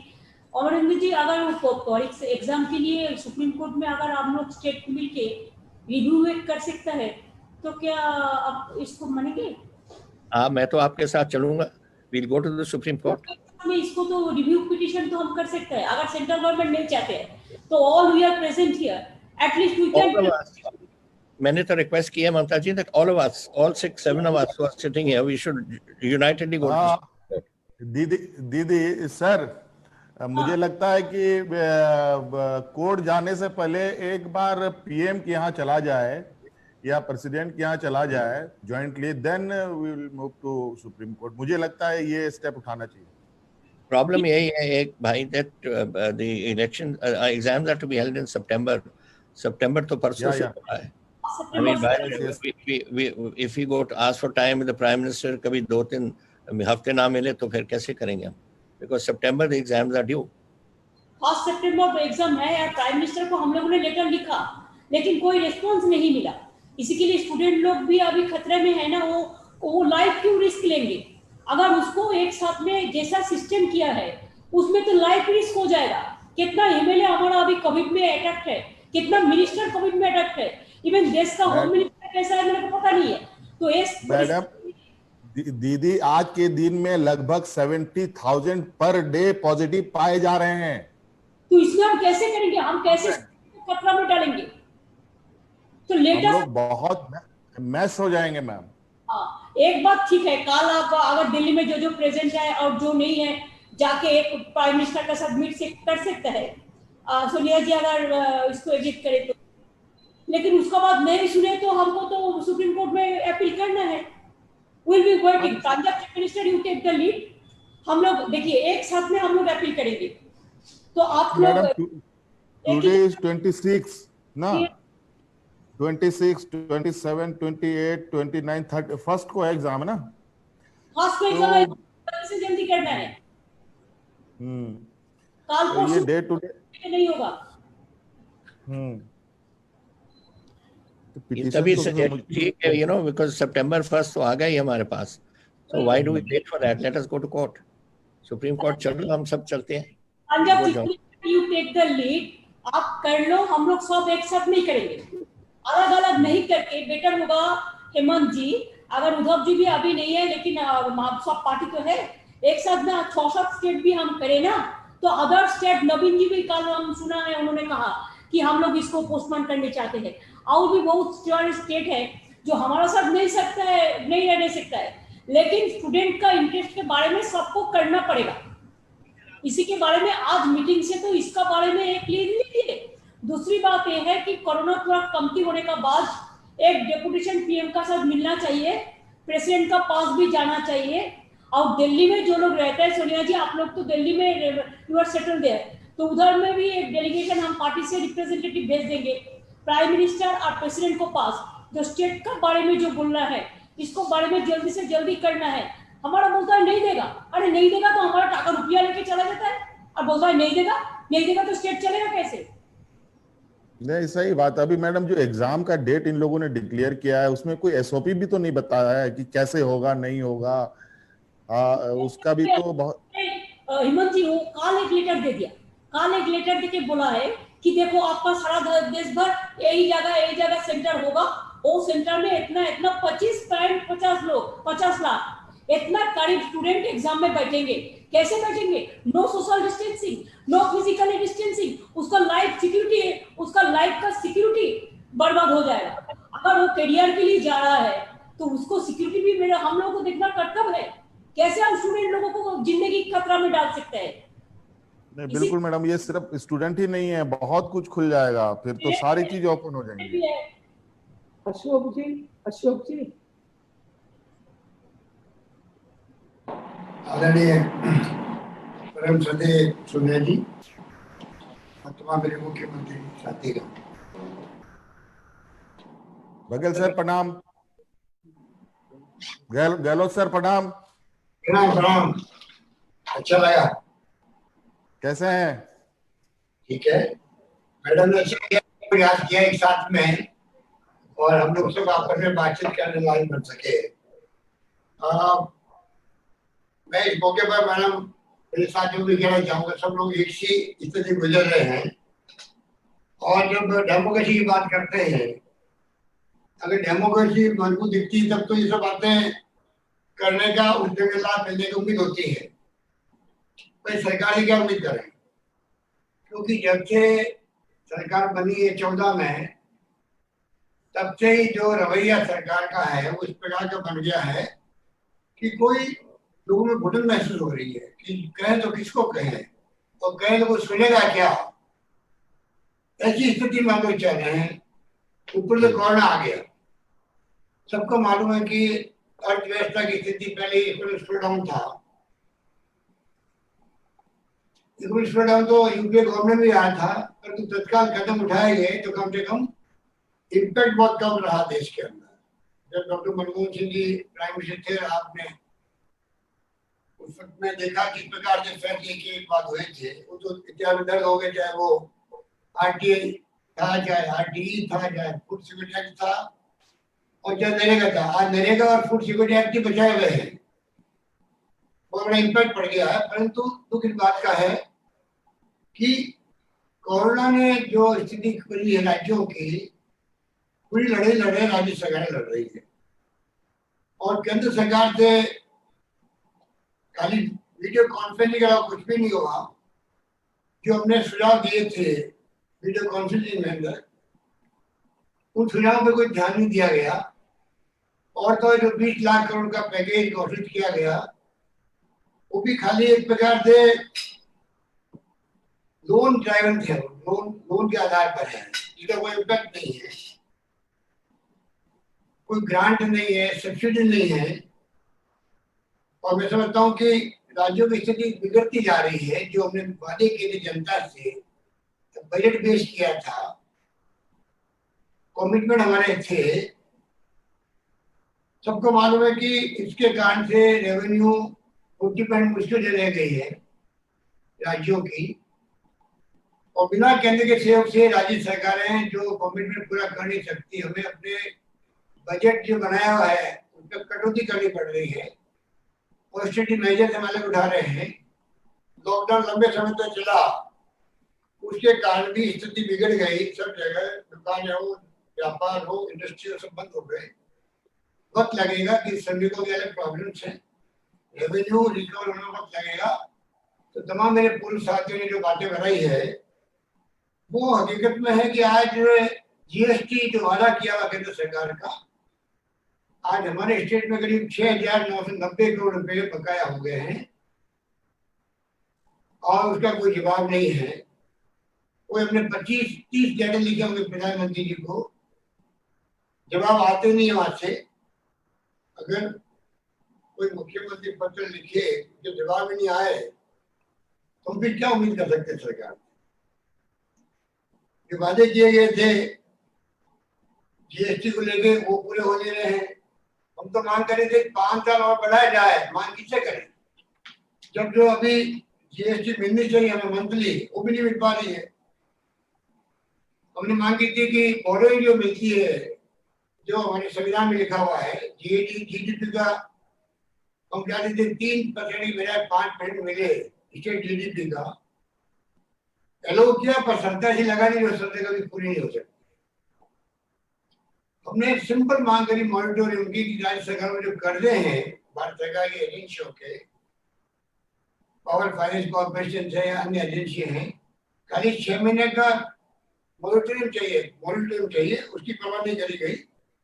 RBI देती है various limits में advance देती है, हमने कहा खाली ब्याज मुक्त कर दो कोरोना के अंदर, उसकी परवाह नहीं की गई। अभी स्थिति ऐसी बन गई राज्यों की कि लिक्विडिटी की प्रॉब्लम आने लग गई। किस प्रकार हम तनख्वाह चुकाएंगे टाइमली, वो सवाल हमारे सामने खड़ा है। और तो जो सीएसएस की स्कीम होती है, सेंट्रल स्पॉन्सर्ड स्कीम, उसमें जो पहले फॉर्मूला था वो बदल दिया गया। जो पहले आराम से पैसा मिलता था तो हम भी अपना पैसा लगा करके खर्च करते थे। अब उन्होंने जो फॉर्मूला बदला है वो निर्वेश कर दिया है। उससे और ज्यादा मुसीबत पैदा हो गई कि राज्यों में सीएसएस के काम जो है वो हो नहीं पाएंगे। और तो और जो हिस्सा मिलता केंद्रीय करों में हमें, मृत्यु के कहते हैं कि उसमें इस 1 महीने में 800 करोड़ की कमी आ गई 1 महीने के अंदर। तो सोच सकते हैं अगले महीनों में क्या होगा। तो चारों ओर से हम लोग घिरे हुए हैं और सरकार को तो परवाह इन बातों की है नहीं, सरकार को परवाह है सरकारें गिराए कैसे। जैसे उन्होंने कर्नाटका में खेल खेला, मध्य प्रदेश में खेल खेला, राजस्थान की बारी आपके आशीर्वाद से बच गए हम लोग। पर जो सुनते रहते हैं कि महाराष्ट्र हो, चाहे वो छत्तीस अपने झारखंड हो, चाहे वो कोई राज्य हो, उनकी बारी कैसे लगे। जब हम ये बातें सुनते हैं तो आप सोच सकते हैं कि इसमें क्या होगा। इन स्थितियों में हम लोग चाह रहे हैं जो बहुत ही चिंता का विषय बना हुआ है। मैडम, सरकार को परवाह नहीं है कि चाहे कितने एक्सपर्ट कोई बात कह दे, देश के अंदर इकोनॉमिस्ट कुछ भी कह दे, आरबीआई के गवर्नर है वे कुछ भी कह दे, और तो पीएम के जो एडवाइजर थे इकोनॉमिक के, उनकी अपनी राय आ गई, पर फिर भी सरकार को कोई चिंता ही नहीं है, कुछ पता नहीं। आर्थिक व्यवस्था को लेके लोगों को विश्वास ही खत्म हो गया। सरकार कोई उसके बारे में विचार नहीं कर रही कि सोच भी नहीं कि क्या होगा राज्यों का। स्थिति बड़ी विकट होती जा रही है और हर फैसले उल्टे हो रहे हैं। पेट्रोल डीजल के दाम, मेरे पास आंकड़े हैं किस प्रकार से एक्साइज ड्यूटी बढ़ाई जा रही है लगातार, सेस और सरचार्ज बढ़ाए जा रहे हैं, और $115 प्रति बैरल से लगा करके $19 पे आ गए। तभी लगातार प्राइस बढ़ रही है। पूरा पहले केंद्र सरकार ले रही है, डिविजनल पूल जो होता है राज्यों को मिलने वाला, उन पर कटौती हो रही है। इस प्रकार से स्थिति बन गई है। तो ये स्थिति में हम लोग चल रहे हैं, और कोरोना में जो काम किया वो बेमिसाल किया राज्य ने, इसमें कोई दो राय नहीं। आपके आशीर्वाद से हम लोगों ने भी यहाँ पर सोशल कमिटमेंट भी पूरा किया, हेल्थ स्ट्रक्चर बढ़ाया हम लोगों ने, और आज स्थिति है कि राजस्थान वो राज्य जहाँ पर पॉजिटिविटी की रेट जो है 3.38% है, जो सबसे अच्छी रेट है यहाँ पर। बाकी जगह नेशनल लेवल पर 8.78% है। फर्टिलिटी रेट जो है राजस्थान 1.34% है, जो सबसे कम है देश के अंदर। और तो और रिकवरी रेट जो है वो इतने अच्छे प्रयास किए कि हमारे यहाँ पहले पूना और दिल्ली जाती थी टेस्टिंग, अब करीब 50,000 टेस्ट पर डे हो रहे हैं। और हमने ऑफर किया पड़ोसी राज्यों को भी, जो आप हमारे यहाँ से टेस्ट करवा सकते हैं। रिकवरी रेट 79.27% है। तो ओवरऑल हमारे कोरोना को लेके हम लोगों ने काफी कुछ किया है, उसका मैं समझता हूँ कि अच्छा इम्पैक्ट भी है। जनता को सोशल सिक्योरिटी में हमने पेंशन भी कायम रखी, 6 पेंशन दे दी हम लोगों ने। साथ में हम लोगों ने से उनके लिए अलग से व्यवस्था करी। करीब हमने 32 लाख लोगों को 3 किस्तों में हमने 3,500 रुपये दिए, गेहूँ फ्री दिए हैं, दालें फ्री दे रहे हैं। परंतु स्थिति जो विकट बनी हुई है उसको देख के हमें चिंता हो रही है कि आने वाले वक्त में अगर भारत सरकार ने टाइमली कदम नहीं उठाए तो स्थिति और बिगड़ सकती है, कानून व्यवस्था की स्थिति बिगड़ सकती है। क्योंकि अभी तक तो हमने इतना अच्छा काम किया है कि पब्लिक में भी शांति बनी रही, सब तरह से दानदाताओं के सहयोग से, भामाशाहों के सहयोग से, सोसाइटी आगे आई, एक्टिविस्ट आगे आए, कुछ कमी नहीं रखी। लोगों में कॉन्फिडेंस है कि सरकार हमारे लिए कुछ कर रही है। तो जिस प्रकार के हालात बना रखे हैं, तो मेरा मानना है मैडम कि पहले भी आपने एक बार अकाल सूखा पड़ा था, तब आप हमें सभी मुख्यमंत्री को लेके गई थी प्राइम मिनिस्टर के पास में, वाजपेयी जी थे प्राइम मिनिस्टर। उस वक्त में हमने देखा कि बड़ा इम्पैक्ट भी पड़ा था, काफी कुछ हम लोगों को सहूलियत मिली थी। वक्त आ गया कि मैं समझता हूँ जितने हमारे मुख्यमंत्री साहबान हैं, हम सब आपके साथ चलें, या तो प्राइम मिनिस्टर मिले, अपनी बात करें, राष्ट्रपति से मिले। हमें एक इश्यू बनाना पड़ेगा। इश्यू बनाए बगैर मैं समझता हूँ मैडम ये ध्यान देने वाले नहीं है। स्थिति बड़ी विकट स्थिति, हम बोल रहे हैं तब उससे ज्यादा विकट स्थिति है। क्योंकि बातें मेरे पूर्व वक्ता बोल चुके हैं, उन बातों को मैं वापस रिपीट नहीं करना चाहता हूँ। पर मैं इतना कह सकता हूँ कि आम जनता दुखी है, वो खुद चिंता में है, सरकार को ध्यान दे नहीं रही है, इकोनॉमिक स्थिति बिगड़ती जा रही है, महंगाई बढ़ती जा रही है, परचेजिंग पावर लोगों का है नहीं। अगर फिजिकल डेफिसिट के मतलब चल रहे हैं। और अगर हमने परचेजिंग पावर नहीं बढ़े लोगों की, कंपनी के पैसे को, तो दुकानदारों का सामान बिकेगा नहीं तो फैक्ट्री कहीं चलेगी। तो सवाल यह है कि जब तक सरकार आगे आकर के इमदाद नहीं करेगी राज्यों को भी और पब्लिक को भी, पैसा नहीं जाएगा जेब के अंदर, परचेजिंग पावर नहीं बढ़ेगी, तो इकोनॉमी ठीक होने वाली भी नहीं है। और ये बात समझ में नहीं आ रही है। मैं समझता हूँ पता नहीं क्यों नहीं आ रही है। सारे इकोनॉमिस्ट क्या बोल रहे हैं सबको मालूम है। ये हमारे लिए बहुत चिंता कैसे बना हुआ है। तो मैडम मैं इतना कहना चाहूंगा कि ये जो बात हुई है एग्जाम के बारे में सबके राय एक ही है कि जब खुद एग्जाम पर आ रहा है, सामने अमेरिका का भी आ रहा है, तो ऐसी स्थिति में सुप्रीम कोर्ट में बात को खुद को जाना चाहिए। जब आम राय लोगों की है कि गवर्नमेंट ऑफ इंडिया खुद जाए सुप्रीम कोर्ट में, वहां पर रिव्यू कमेटी लगाए और कोई रास्ता निकाले जिससे कि ये जो प्रॉब्लम आई है वो हल कर सके। बाकी जो आपने हमें पत्र लिखा है पर्यावरण को लेकर के, उसके ऊपर हमने भारत सरकार पे दबाव डाला भी है। हम चाहते हैं कि उसके ऊपर कार्रवाई हो, वरना आने वाले वक्त में तकलीफ हो सकती है। इस प्रकार की स्थिति जो एकदम फेडरल स्ट्रक्चर देश के अंदर है और उसकी धज्जियां उड़ रही है, जिस प्रकार से सरकार का बिहेवियर है सबके साथ में, वो उचित नहीं कहा जा सकता। डेमोक्रेसी के अंदर पार्टी बात सुननी पड़ती है, सबकी बात सुननी पड़ती है। और ये सरकार जो है उनको कोई अपना एजेंडा जो आरएसएस का है उससे मतलब है, एजेंडे को पूरे करने के लिए कदम उठाए जा रहे हैं। और जो चिंता वास्तव में होनी चाहिए सरकार को, राज्यों की स्थिति क्या बनी उसको देखते हुए, कोरोना को देखते हुए, उसे कोई चिंता नहीं है। और ये बात हम सब के लिए बहुत ही चैलेंजिंग बात हो गई है। तो चाहूंगा मैडम कि सबकी राय बने तो हम लोग जाकर के बात करें और दो बात बताएं कि स्थिति ये बनी हुई है, आंकड़े क्या कहते हैं सबके सामने है। खाली तथ्यों के ऊपर बात हम कर रहे हैं, कोई पोलिटिकल बात नहीं कर रहे हैं। स्थिति ऐसी बिगड़ गई राज्यों की, कोई सोच नहीं सकता। ये स्थिति है। इसलिए मैं आपको शुक्रिया अदा करूंगा, आपने अच्छा किया, कम से कम हम सबको एक साथ बैठाया, बातचीत करी। और मेरा मानना है कि आने वाले दिन में उसका असर पड़ेगा। धन्यवाद। Thank you. भूपेश जी।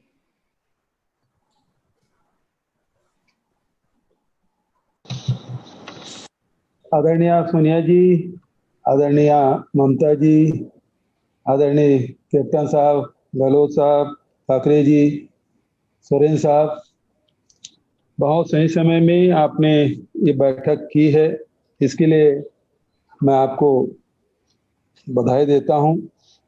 और लगातार इन समस्याओं को अब पार्टी उठाती भी रही है और आज विभिन्न राज्यों के मुख्यमंत्री के बीच में इस मुद्दे को आपने उठाया और सभी मुख्यमंत्रियों ने अपनी अपनी राय दी है। मैं सभी को धन्यवाद देता हूं।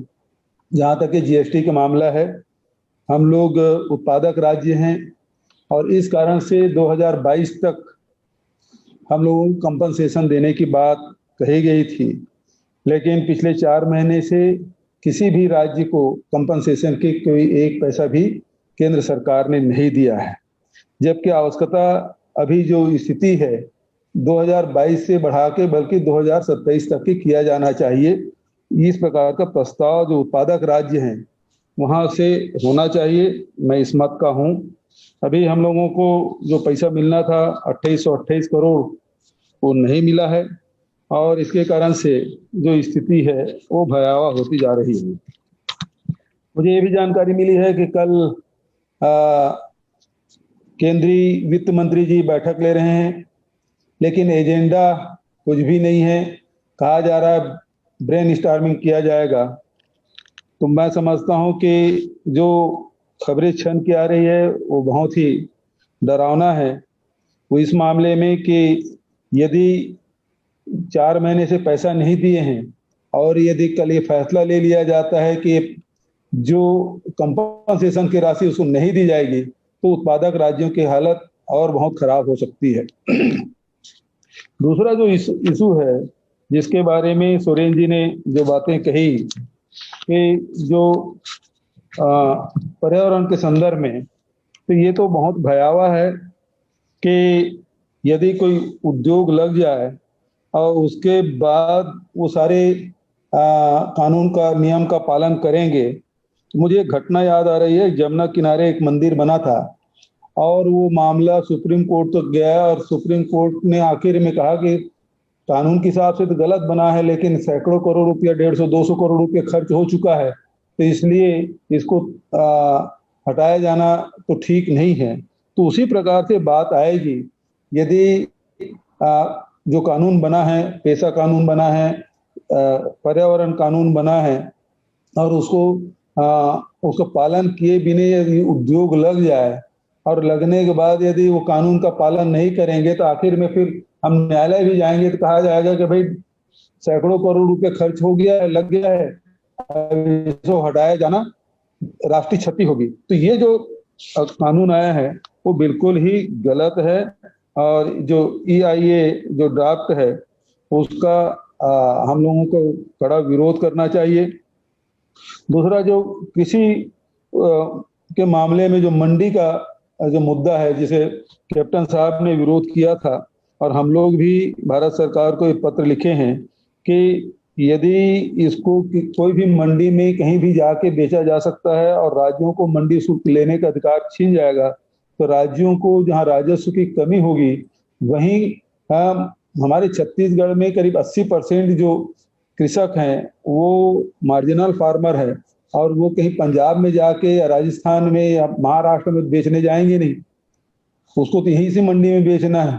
तो उसका लाभ केवल व्यापारियों को, बिचौलियों को होगा, छोटे किसानों को नहीं मिलेगा।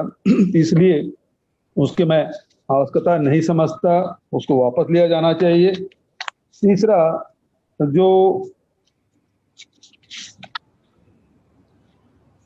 शिक्षा नीति के बारे में सभी लोगों ने बात कही, अभी परीक्षा के मामले में तत्कालिक मुद्दे पे सभी मुख्यमंत्रियों ने जो बात कही है उससे मैं भी सहमत हूं, चाहे वो राष्ट्रपति के पास जाना पड़े, प्रधानमंत्री के पास जाना पड़े या फिर कोर्ट जाना पड़े, लेकिन वहां तो जाना चाहिए। लेकिन उसके जो लॉन्ग टर्म जो शिक्षा नीति जो लाए हैं उसमें हम लोगों को विचार करना चाहिए। जो शिक्षा नीति लाए हैं निश्चित रूप से ये राज्यों के लिए बहुत ही घातक है, क्योंकि जो नीति लाए हैं उसमें पहले कक्षा 1 से 5 तक के प्राइमरी का था, उसके पहले 2 क्लास और 3 क्लास और जोड़ दिए हैं, जो आंगनबाड़ी उसको भी कर दिए हैं। तो ऐसे में वो आंगनबाड़ी को यदि क्लास उसमें आप जोड़ देते हैं तो फिर इंफ्रास्ट्रक्चर कैसे होगा, फिर शिक्षकों की भर्ती, मान लो 30,000 हमारे यहाँ आंगनबाड़ी है तो 30,000 शिक्षकों की भर्ती भी करनी पड़ेगी और इस मामले में भारत सरकार ने कुछ नहीं कहा है। उसकी स्कूल बिल्डिंग कैसे बनेगा, फिर वो क्लस्टर में करने की बात कर रहे हैं। तो हमारे जो आदिवासी अंचल है वो बहुत दूर दूर में है और उसके वैसे भी फिर ड्रॉप आउट की संख्या बढ़ती जाएगी। तो ये जो नीति है ये बहुत ही भ्रामक है और पूरा सेंट्रलाइज करने की बात कही जा रही है। तो फिर जो हम अपने प्रदेश के बारे में कुछ बताना चाहते, शिक्षा में जोड़ना चाहते थे, हम अपने प्रदेश में जोड़ नहीं पाएंगे। इसलिए जो नीति जो बनाए हैं उसका विरोध किया जाना चाहिए। और फिर एक बात और कही जाती है, जैसे अभी हमारे यहाँ जो 8 सब्जेक्ट ले तो उसे BA डिग्री मिलती है, जो साइंस ले वो BSc की डिग्री मिलती है। लेकिन भारत सरकार अब जो नीति लाई है उसमें ये कह रहे हैं कि आप इकोनॉमिक्स भी ले सकते हैं, आप फिजिक्स भी ले सकते हैं। अभी की स्थिति ये है कि हम अपने स्कूलों में, कॉलेजों में जो सब्जेक्ट के जो टीचर हैं उसे बहुत मुश्किल से भर पाए हैं। सुदूर अंचलों में तो वो उन विषयों के टीचर भी नहीं मिल पाते। ऐसे में जब अलग अलग सब्जेक्ट के एक साथ कोई भी जो स्टूडेंट है यदि वो अलग अलग विषयों को ले लेंगे, साइंस के भी और आर्ट के भी और कॉमर्स के भी, तो फिर इतने सारे शिक्षकों की भर्ती करना, उसको उपलब्ध कराना, ये तो बहुत ही खर्चीला होगा। लेकिन भारत सरकार इसमें वित्तीय व्यवस्था किस प्रकार से होगी इसके बारे में मौन है, जो इस विषय में भी हम लोगों को बहुत गंभीरता से विचार करने की आवश्यकता है। अभी सोरेन साहब ने जो कोल ब्लॉक के बारे में जो बात कही है, और पूरे देश में जो स्थिति है वो प्राइवेटाइजेशन का चल रहा है, चाहे वो एयरपोर्ट का हो, चाहे वो रेल का हो, चाहे सेल का हो, जितने भी इंडस्ट्री हैं सबका निजीकरण कर रहे हैं। तो आज जो स्थिति बनी है, जो 70 साल में हमारी सरकारों ने जो विभिन्न संस्थान सार्वजनिक उपक्रम बनाए हैं उसको लगातार बेचते जा रहे हैं। तो अब जो आवश्यकता है वो India against privatisation, India against privatisation की लड़ाई हम सबको लड़नी पड़ेगी, क्योंकि केरल से लेकर जम्मू कश्मीर तक के जितने भी सार्वजनिक उपक्रम हैं उसे बेचा जा रहा है और एक एक करके बेचते जा रहे हैं और हम राज्य के लोग चुपचाप बैठे देखते रहे हैं। कहीं कहीं विरोध हो रहा है, केरल के विधानसभा में पारित हो रहा है, कहीं और विधानसभा में पारित हो रहा है। इससे हम लोगों को सामूहिक रूप से लड़ाई लड़नी पड़ेगी। हमारे यहाँ भी छत्तीसगढ़ में पिछले समय जब वाजपेयी जी प्रधानमंत्री थे तब हमारे यहाँ बालकों को बेच दिया गया, एल्युमिनियम प्लांट था। अभी जो नगरनार में जो स्टील प्लांट अभी बना ही नहीं है उसे बेचने की सूची में उसे जारी कर दिया गया, उसमें रखा गया है। हम लोगों ने इसमें विरोध में पत्र लिखा है कि इसे निजी हाथों में न बेचा जाए, लेकिन यदि ये बेचा जाता है तो हम लोग विरोध करें, क्योंकि रेलवे स्टेशन, एयरपोर्ट सभी राज्यों के बिकने के कगार पे हैं। बहुत सारे राज्यों में निजी हाथों में चला गया है, बहुत सारे राज्यों में जाने वाले हैं। तो ये जो इंडिया अगेंस्ट प्राइवेटाइजेशन है इसको हम लोगों को लेके लड़ना चाहिए। हमारे यहाँ कोल ब्लॉक की नीलामी, पिछले दिनों कोल मिनिस्टर आए थे तो उन्होंने कहा कि भाई हमारे राज्य में कोयला का खदान है और हमारे पास भी एक कोयला खदान नहीं है छत्तीसगढ़ के लिए।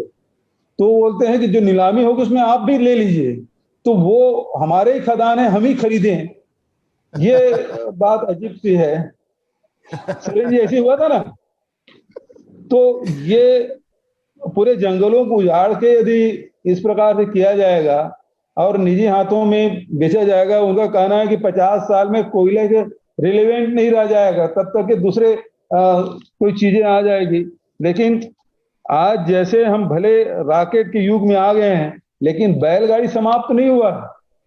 यदि हम कितना भी दूसरे पावर के लिए दूसरे क्षेत्र में जा सकते हैं, लेकिन कोयला आधारित जो पावर है उसकी महत्ता कभी कम होने वाली नहीं है, उसकी उपयोगिता बनी रहेगी। तो इस समय हम लोगों को इस मामले में लड़ाई लड़नी पड़ेगी। झूठ बोलते हैं, उनको लगता है बाकी सब लोग मूर्ख हैं, वही एक समझदार है। स्थिति यही है जापान में कि जो न्यूक्लियर पावर है सर, जापान में जितने भी न्यूक्लियर ये सब पावर बनते हैं वो सारे इंडस्ट्री बंद हो गए, मालूम है? ऐसा नहीं है, ये लोग बेवकूफ बना करके चोरी कर, मतलब डकैती डालने की तैयारी कर रहे हैं। तो ये सब सारी चीजें हैं जो जीएसटी के मामले में मैं तो फिर से कहूंगा कि यदि आप नहीं दे सकते तो राज्यों को फिर से वो अधिकार देना चाहिए। जो औद्योगिक, जो हमारा उत्पादक राज्य है उसे कम से कम जो उत्पादन के जो पॉइंट है उसमें हमको टैक्स लगाने की अनुमति मिलना चाहिए। यदि भारत सरकार नहीं कर सकती तो वो अधिकार हम लोगों को वापस दिया जाना चाहिए। अभी प्रजातांत्रिक मूल्यों की जहां तक बात है, सभी लोग चिंता जाहिर कर रहे हैं। सभी मुख्यमंत्री जितने भी आईटी है, सीबीआई है, ईडी है, इसका जिस प्रकार से दुरुपयोग हो रहा है वो सभी प्रदेश के मुख्यमंत्री इसको महसूस कर रहे हैं, उस दबाव को। लेकिन इस मामले इस लड़ाई में अशोक गहलोत जी को मैं बधाई देना चाहूंगा कि 1 महीने से लंबे समय तक के वो लड़ाई लड़े भी और सफल भी हुए और उन्हें पटकनी देने में सफलता मिली। इस कारण से मैं अशोक जी को बहुत बधाई देता हूं, तो उनके सूझबूझ को भी बधाई देता हूं कि वो जिस प्रकार से नॉर्थ ईस्ट में, कर्नाटक में सफल हुए, लेकिन राजस्थान में वो परास्त हुए हैं। तो वो जो अवैधानिक कृत्य कर रहे थे उसको रोकने में उसके अशोक जी को सफलता मिली, उनके साथियों को सफलता मिली। इसके लिए मैं बधाई देता हूं। और इसी प्रकार से ये जो फेडरल स्ट्रक्चर है उसको बनाए रखने के लिए हम सबको मिलजुल के काम करना चाहिए। मैं इन्हीं शब्दों के साथ, चूंकि बहुत सारे विषय आ चुके हैं। बघेल सर एक निवेदन है आपका, उस पर क्या राय है? जो ये नया टैक्सेशन सिस्टम लाए हैं फेयरलेस, और ये जो नए अभी कल परसों इन्होंने घोषणा किया है कि अब जो टैक्स कलेक्शन वाला सिस्टम जो नए तरीके से इन लोग इम्प्रूव करने की कोशिश कर रहे हैं, इसमें भी बहुत बड़ा झोल है। कल इसमें तो चर्चा होगी ना, कल तो बुलाए हैं जीएसटी मिनिस्टर को। हाँ, और उसमें कल स्पष्ट होगा। इसमें भी गड़बड़ी है। इनका कहना है कि अब कंप्यूटर के द्वारा लोगों का, ये ऑफिसर लोग का चयन होगा। अरे ये तो ह्यूमन बीइंग ऑपरेटेड सिस्टम है, उसमें कभी बड़े लोगों का नाम ही नहीं आएगा। सारे छोटे छोटे लोग, छोटे छोटे व्यापारी लोग इसमें फंसेंगे। और इनका बड़ा स्ट्रेटेजिकली ये है कि अपने बड़े बड़े सहयोगियों को बैंकों का फायदा और टैक्सेशन का चोरी कराने का एक रास्ता ये लोग तैयार कर रहे हैं। देखिए, जो बैंक इंदिरा जी के समय में आम जनता के लिए खोला गया है, अब वो बैंक धीरे धीरे खत्म भी होते जा रहे हैं। बैंकों में डकैतियां भी हो रही है, और बैंक है वो केवल बड़े लोगों के लिए ही रह जाएगा, ये स्थिति है। तो इसमें तो हम सबको, गरीबों को तो कोई लोन मिलता हमारे यहाँ तो नहीं है। बैंक को वो भी बंद हो रहे हैं। तो इसलिए बहुत सारे इशू हैं, आर्थिक जो मुद्दे हैं उसके तरफ से ध्यान हटाने की पुरजोर कोशिश वर्तमान सरकार कर रही है। और हम लोगों को आर्थिक मुद्दों को लेकर, चाहे मजदूर हो, चाहे किसान हो, चाहे बेरोजगार हो, चाहे आदिवासी हो, चाहे अनुसूचित जाति के लोग हों, चाहे छोटे व्यापारी हों, इन सबके मुद्दों पर व्यापक रूप से पूरे राष्ट्रीय स्तर पर अभियान चलाते हुए हम लोगों को काम करने होंगे, ऐसा मैं महसूस करता हूँ। मैडम, आपने समय दिया और सुझाव लिए, इसके लिए मैं आपको हृदय से धन्यवाद देते हुए अपनी बात समाप्त करता हूँ। Narayan Swami ji.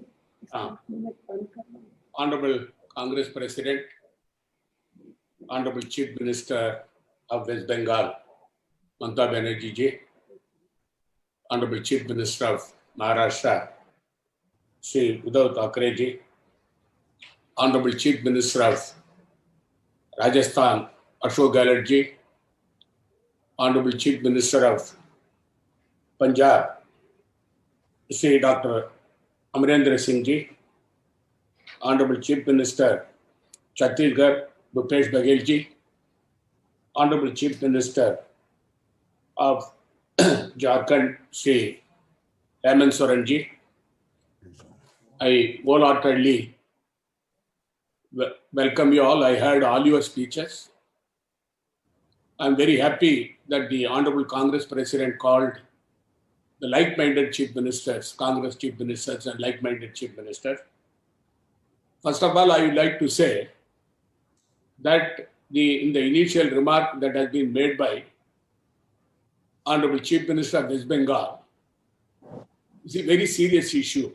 NEET exam and JEE exam. We are on a different footing. When our Honorable Chief Minister of West Bengal came to Chennai, the issue was also raised to her. The NEET exam, which has been proposed by the government of India, has been opposed by our government and also DMK party. The reason is that we are conducting the exam in the state board. The government of India conducting NEET exam on the basis of CBSE. Our poor children belonging to the villages, scheduled caste, scheduled tribe, OBC children who are studying in government schools, when on the basis of the mark obtained in 12th class, the scheduled tribe people were getting medical classes, engineering courses. Scheduled caste children were getting, rural people were getting. Today, when madam, the NEET exam came, the rural people have been eliminated. The people who studied in the state board, they are eliminated. The children belonging to the richer class who studied CBSE, they are getting elected. Madam knows pretty well, more than 7 children committed suicide in Tamil Nadu.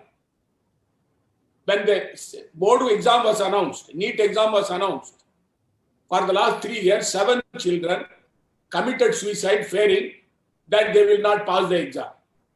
After the exam they failed, they committed suicide.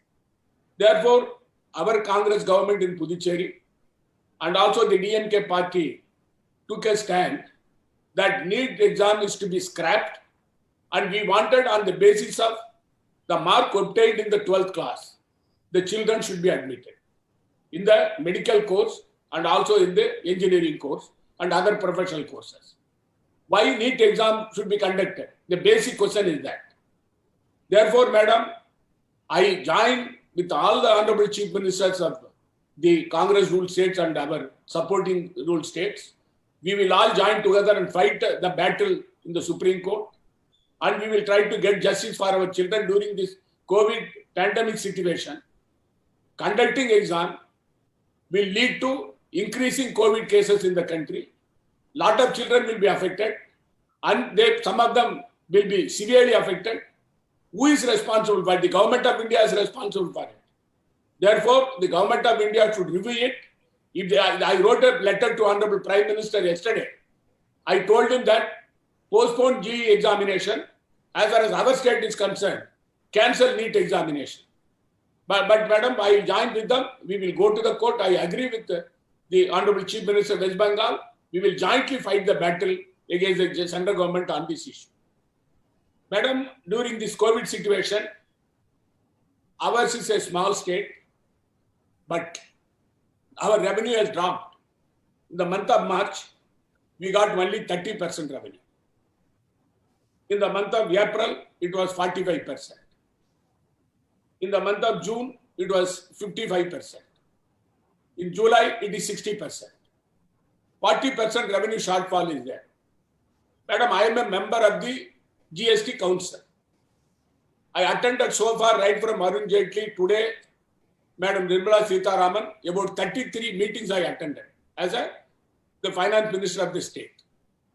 I raised several issues along with the Honorable Chief Minister of Punjab, Honorable Finance Minister of Punjab, Honorable Finance Minister of Rajasthan, and also Honorable Finance Minister of West Bengal.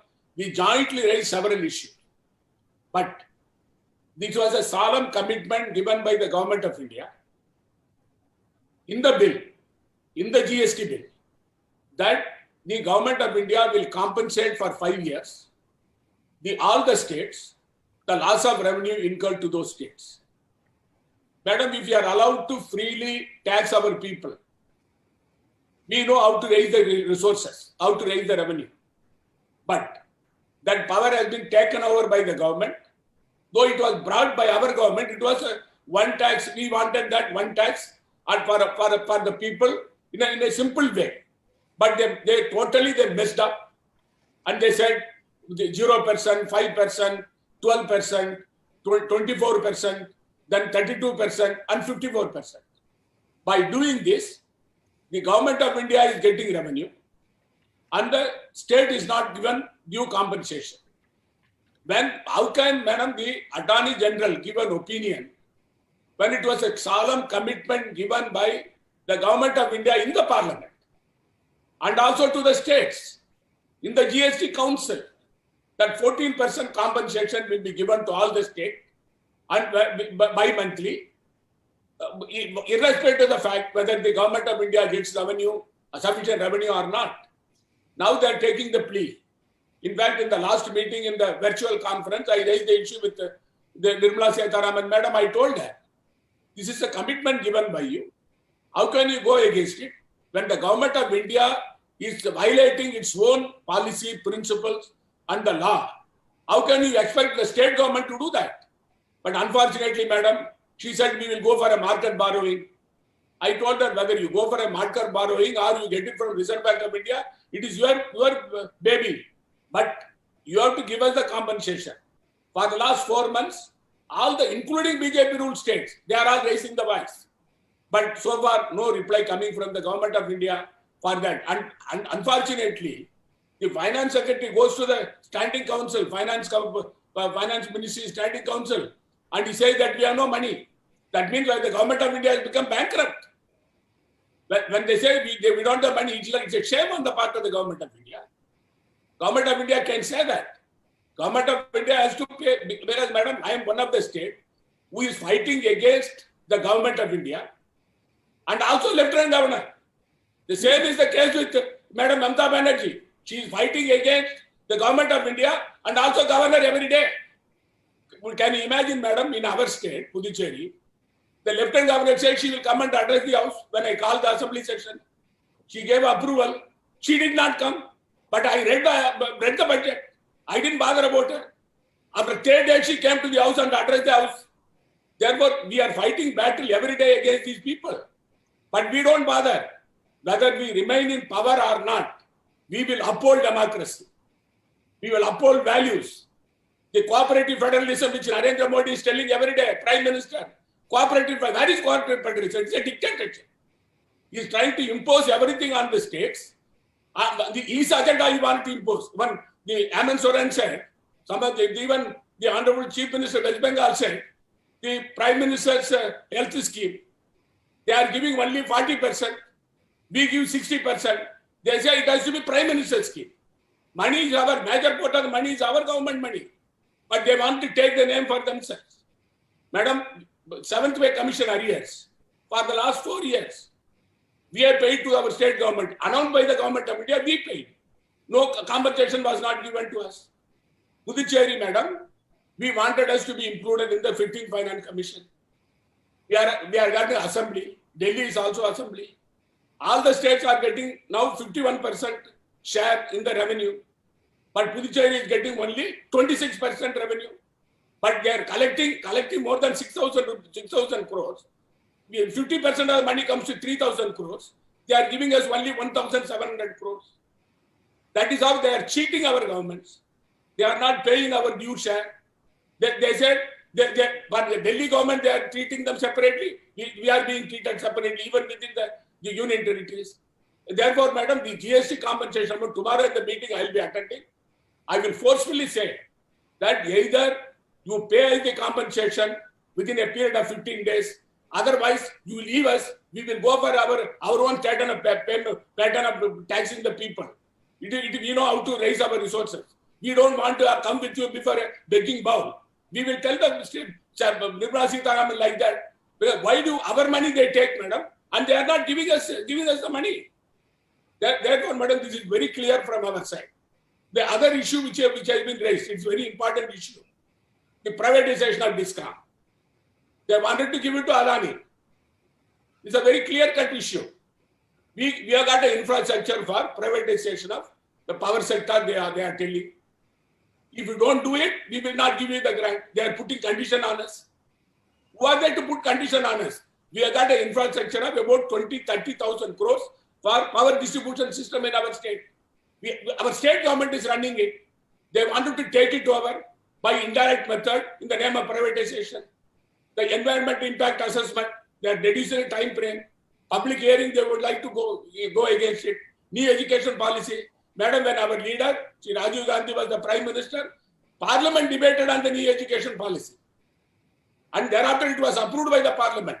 Today, there were extensive consultations. Yeah, before the policy was deliberated at all levels, including the educations and the people who are in the education field, all were called and discussed. Today, they announced, third day they said we are going to implement.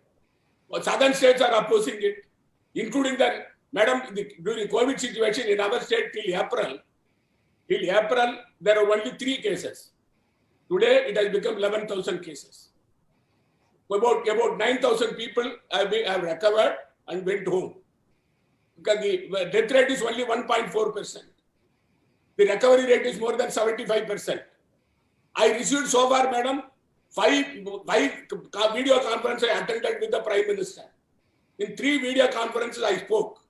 The Prime Minister said, he said, you will have to control COVID. I told him, give us money.